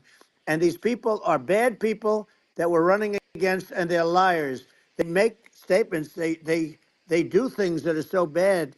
They say they're going to make a strong border. They say they've been great on the border, and they've been the worst in history. They say they're Yeah, going to it's stop horrible. Like crime, the and facts speak for themselves. The it's so facts incredible. speak for themselves. Like it's gotten to the point where people just don't even bother reporting crime in a lot of That's cities right. because they know nothing is going to happen. That's what I hear anecdotally from people all the time. It's just The school my systems values. I'm just saying certainly aren't reporting to it. people out there, like the things I think are important for the future is like we've got to have safe cities, we've got to have secure borders, we've got to have sensible spending, and we've got to have deregulation, and Right. so we can have So a he's really prosperous future. And Republican. then we want to have some exciting, sort of moonshot projects that people can get fired up about. And that's the I don't future want to I'm go to looking the moon. for. And Thank you. I'm pro environment, but I'm not against. I'm not like I don't think we should vilify the oil and gas industry because they're keeping civilization going right now, and but I do think we want to move at a reasonable speed towards a sustainable energy economy. Those are my values, and I think and so I mean that's why I'm supporting you for president. Well, I So appreciate it. We're going to give incentive to companies to come into our country, not to leave our country. We're going to be giving tremendous incentives. We want companies to build here, not to build in other locations. And we want to create jobs. And again, it's about the American dream. You don't hear about the American dream anymore, Elon. You don't hear. You're the American dream in the truest sense, but you don't hear about the American dream anymore. And you're going to hear about it. People, they need that incentive to go out yeah, and do it. And they're going to love their lives. I mean, they're going to look forward to getting up in the morning and going to a job that they love, not a job that they can't stand, or not any job at all where they have no money, where they yeah, literally have no money, and then they end up with violence and lots of other problems. No, we're yeah. going to do some great things. And I learned a lot in the first. We had a great economy and all of that. We rebuilt the military. We did so much, but I also learned the best people. I learned the good people, the smart people, the dumb people, the people that can do things. The people, you learn. When I first came in, I tell people I was in Washington, D.C. only 17 times, according to the fake news media. I was in 17 times. I never stayed over. And you don't know people. You rely on other people to give you names, and then you realize the people you relied on weren't so good. Now, we had great people, but we also had some where I wouldn't have, used them had I known. Now I Yeah. know everybody. And I think And now he's going to cut we're the going to top really three turn layers things off of around fast. every We three-letter have no agency. choice. You agree, Otherwise, we're Rick? not going to have a country. And I really appreciate this. Has been, to me, it's been a lot of fun being with you. You're an amazing guy. You've done an incredible job and a great inspiration to people, a great inspiration. And I hope you keep going and just continue to do well. And we're going to have a big election coming up. And I think November 5th will be the most important day in the history of our country. I think that election will be the most important election. And I think it'll end up being maybe the most important day in the history of our country because if Yeah. we don't win, I just feel so sorry for everybody. No, Me I think too. we're at a fork Where are in we the going to road go? of destiny of civilization, and and I think we need to take That's kind of been my the right thought. path, and I Normally we're think the ones saving everybody you're the else right from this path. So I bullshit. think that's Nobody's what it gonna comes come down to. save Thank you us. very much, Great. Elon. It's a great honor, and we'll do it again sometime. And it's been really fun, and Oh, I hope you sometime got a lot of soon. viewers. I hear you got a lot, but I hope you Sure. got Yeah. I know you got a lot of them. So I appreciate it. I'll see you soon. All right. Sounds good. Thank you. Thank you, Elon. Thank you very much. Bye. So now do I get to ask him questions, Rick? No, they just shut it down. He actually said there was supposed to be a Q&A session, but I think they got kind of rattled when everything went sideways in the very beginning, and I think they just kind of decided not to. So how long did we miss the first part, or did we catch the majority of it? Because I know that you were kind of No, wonky on your side. they started over. So, Oh, they did. Okay. because they couldn't keep it stable. So we got pretty much the whole thing. They also said that once Rick. once it's done, they're going to post the whole thing anyway. But yeah, we got to cover the whole thing. We didn't get on X till about halfway through. Can you imagine being the guy though that Elon Musk is like waving his arms to, like, get us back up online? That guy's got that like 100 people that are working on that must have been under an immense amount of stress. Well, that's the thing. This was such a massive attack that they were actually hitting every single X server simultaneously. So this was something that was orchestrated by a government somewhere, and of course the media is blaming the media is blaming Iran. Of course, But of course, because why wouldn't they want to stoke those fires? Why wouldn't they want to stoke those fires? Stoke it up, right? So that they'll retaliate against their. Yeah, I don't think it was Iran, ladies and gentlemen. I mean, we have to remember that we now know, because there's a paper trail, that 2015, the CIA and the FBI colluded to try to derail the Trump campaign. And he's been trying to tell us all along the government is no longer our friends. Reagan tried to tell us back in the 80s. Apparently, we weren't listening then either. Well, he said, enjoy the republic for as long as you can keep it. And I think our forefathers said the same thing. When they pledged their lives, they pledged their honor, in everything that they have. Yeah. In order to try to keep this country, pull this country together. And I really, but hearing Elon say, if you don't get in, basically our country is doomed. But what I wanted to hear, Rick, was, what are we doing about elections? What are we doing about ballots? I mean, why can't we have a different kind of paper that's printed in a very secure area and use those ballots? And, you could almost put like a marker on them. Oh, that's not the right ballot. I mean, it's just too easy to cheat. Well, I mean, so here's the thing, right? And this is just me being me. Cheating has been a feature of our election system for as long as we've had elections. The problem is, up until now, each side has kind of cheated equally. So in 2016, that really started changing, because we already knew there was cheating baked in. But in 2016, they started using the government to try to derail the campaign. Then they took steps inside of their own convention to make sure that the socialists didn't wind up on the ballot, because at that point, they knew their party wasn't even ready for it. And then in 2020, much the same thing. They had already spent 4 years coming after Trump for every possible thing they could manufacture. They tried to impeach him twice. It didn't work twice. They basically, everything that he tried to do with any type of foreign leader, oh my God, he's colluding, he's doing this, he's doing that. So, I mean, you have to realize that by 2020, everybody was suffering from severe Trump fatigue, and everybody was also suffering from severe COVID fatigue. And everybody saw Joe Biden as the country's doting, loving grandpa, and everybody thought we were going to be okay. But this is what drives me crazy, though, right? And then I'll get back to your point. What drives me crazy is hearing every single pundit and people that I respect that have been doing this even longer than I've been doing it. We have new listeners, so they may not know how long I've been doing this, but I've been doing this for 6 years. But people that have been doing this for even longer than I've been doing it, who keep treating this like it's just a normal every run-of-the-mill every 4 years campaign, when it's not two people that we don't know vying for the same office, and they have to prove themselves to us. We have one person who's already in the office, a vice president, who has accomplished absolutely nothing while she's been there. You have to realize right now, she's in charge of the group that is over NASA. She's the reason these people are stranded in space right now. Nobody wants to talk about that part either. She was the border czar. She didn't do anything there. In fact, for 3 years, she told us the border was fine. and that anybody who said otherwise was a radicalist and a racist and everything else. Except now she's running on, I'm going to give you guys more border security. Well, that's funny because I'm pretty sure that's what the other guy said. But the whole thing that drives me crazy about all of that, though, is just listening to these people, and they're like, he has to prove himself to us. What more does he need to prove to you? Right. For the 3 years before COVID, we were building towards Reagan-esque economics again. I've not seen that since I was in second grade. Let's just be real for And I never had to put cream cheese back on the shelf or look at food and be like, oh, I'm not paying $7 for marinated mushrooms.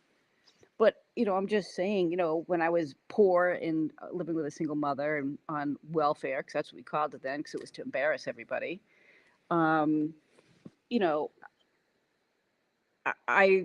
can't believe that I'm putting food back on the shelf because it's too expensive. Same thing, right? Like a fillet is like $30. I mean, I don't have to have fillet or steak, but everything is so expensive. We barely eat steak in my house anymore. Well, I only do it probably once a month, but then what Elon said or Trump said is the middle class. I'm not even sure who the middle class is anymore, because it seems on the Cape that we have very wealthy people, very poor people, in different stages, sort of in between. But what I want to know is, how are we going to make sure that our elections are election integrity? Well, how are we going to do that? Is it going to be a fingerprint? Is it going to be the piece of paper? And who do we trust to bring the ballots? There's got to be a way, and I hope that they've thought of it. I mean, shame on them if this big election's coming up and they haven't changed anything. Well, I mean, so here's the thing, though, and this is the part that, again, I have been struggling to make people understand for a long time. We actually don't have national elections. So the changes that you're talking about actually have to happen at the state level, and they have been happening. Georgia just put on a press conference earlier this week. Somebody within the Georgia, I believe it was the Georgia House, put on a press conference earlier this week illustrating that they have figured out exactly how in at least one precinct 3,600 ballots were scanned twice. So even Georgia's finding problems. Governor Youngkin out of Virginia just signed an executive order to make them go strictly to paper ballots. And we were just talking about even in Pennsylvania, they've made changes because in Pennsylvania, they didn't used to care what the postmark was on the ballot. If it came in and it looked legit, they counted it, even if it was 6 months later. Yep, same thing down here. But even that's been changed. But the thing that I don't think anybody's taking into account, because this is something, again, that has been driving me absolutely crazy from bigger accounts like Steve Deace and everybody else, because even he, like 3 times today, I'm so close to just blocking him and being done, I swear to God.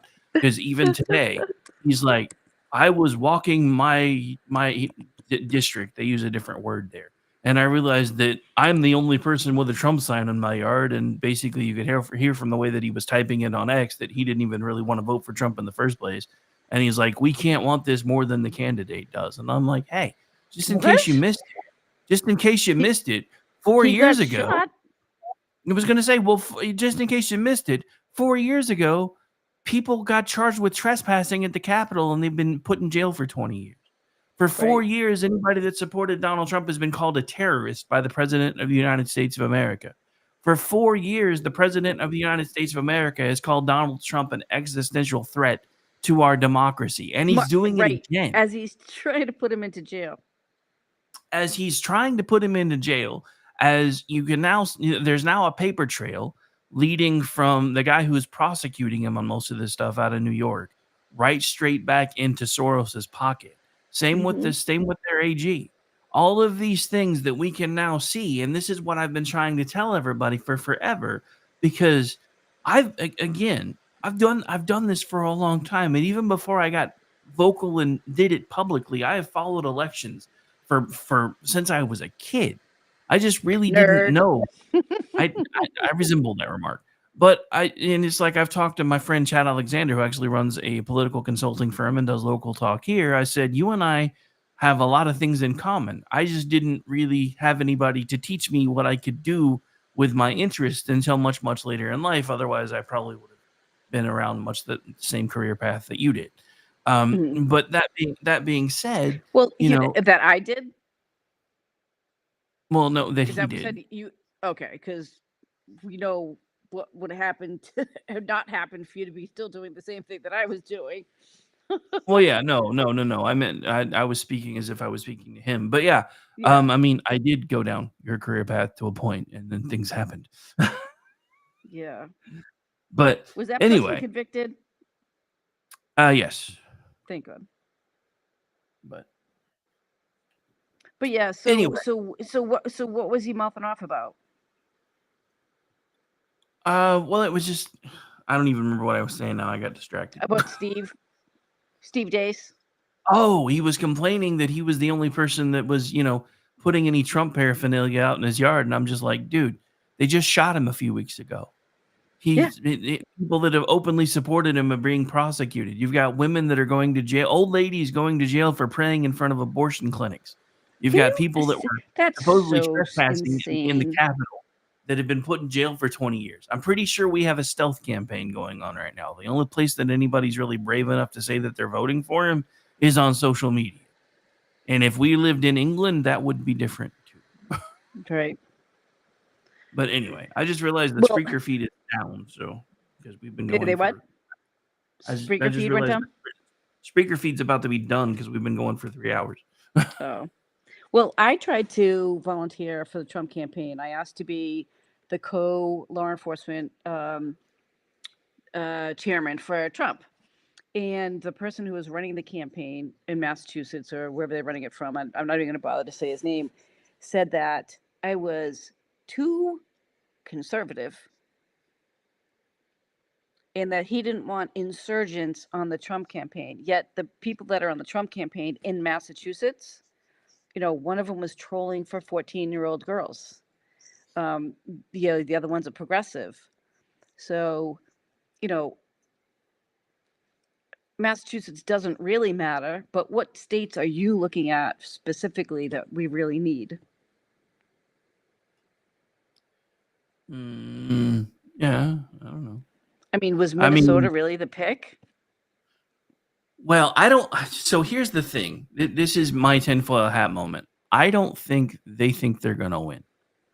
I think this is why they picked Tim Walz, because if they were really trying to win, they would have went with Shapiro, because Shapiro would have shored up the Jewish vote quite handily. Yep. Honestly, there are Jewish voters leaving the Democratic Party, at least for this cycle, in droves. I've seen polls coming out of New York, of all places, where There's a Trump poor is up. little lady down on my street who's Jewish. She stopped going to temple. She said because they're so leftist. Yeah, I mean it's always been that way. I didn't know that. But I mean, it pretty much is. But the thing about all of Leftist that is, Jews. yeah, I mean, part of it's I never because, thought of it. well, I mean, a lot of Christians try to stay out of politics too, for the most part, because a lot of, especially the really devout ones, are always like, this is not our home. We're just waiting till we get to go home. I'm not one of those Christians, and that's Me why neither. Donald Trump. That's why Donald Trump, who was lambasted by somebody during one of his speeches recently, said, I just need Christians to come out and vote this one last time because we're going to fix the election system if I get back in here. So you don't really have to do it again if you don't want to. But they cut that last part out. So they're like, he said, if you vote for him now, you're never going to have to vote again. We told you he's going to be a dictator on day one. Oh, right. That's not what he meant. It's so crazy. Yeah, I mean, you he'll guys never just have to vote him again because he can't run again. Right? You can't vote Well, again he for him specifically said because you'll never have to vote again. So that's what freaked everybody out. But that's because he oh, was speaking to people that he knows for the most part don't really like to vote anyway. There are yeah. a large group of Christians and Jewish people altogether that typically either stay out of politics, or on the Jewish side, for some reason they break left. On the Christian side, for the ones that do get involved, they break to the right. But anyway, Spreaker feed is down. We're still live everywhere else, but I know I usually only keep you for 2 hours. So do you have any other closing thoughts? And we'll start getting out of here since we've gone well I do. over your time. I think I would just, since Diane's not around, I will just promote next Monday's show. will be Caitlin Hutchinson. She'll be on with us. Her daughter was indecently sexually assaulted in Kingston Elementary School. The school contends that they did a thorough investigation, which they did not. And the following year, her 5-year-old sister, her privacy was invaded, and then the school retaliated by taking out charges against the little 5-year-old that I'm representing, and wants to make her a quote sexual abuser, a 5-year-old who was looked at by a boy underneath the stall in a co-ed unsupervised bathroom. So if you're a parent and you want to get your heart running up a little bit, or you want to know why the assistant superintendent of Kingston and the chairman of the school board resigned, please tune in next Monday, right? 8 to 10. Monday, 8 to 10 Eastern. And that's all I have, Rick. And it was All nice right, we're having you gonna on get with us. We're going to get out of here. Thanks, you guys, for hanging out. Sorry it was a little hectic because apparently they were trying to stop the message from getting out. So, yeah, fun times. All right. They'll be back next week. I'll be back tomorrow. Are we out? You guys enjoy the rest of your night. Bye, everybody. All right. I have to play music, whatever, but see you guys next week.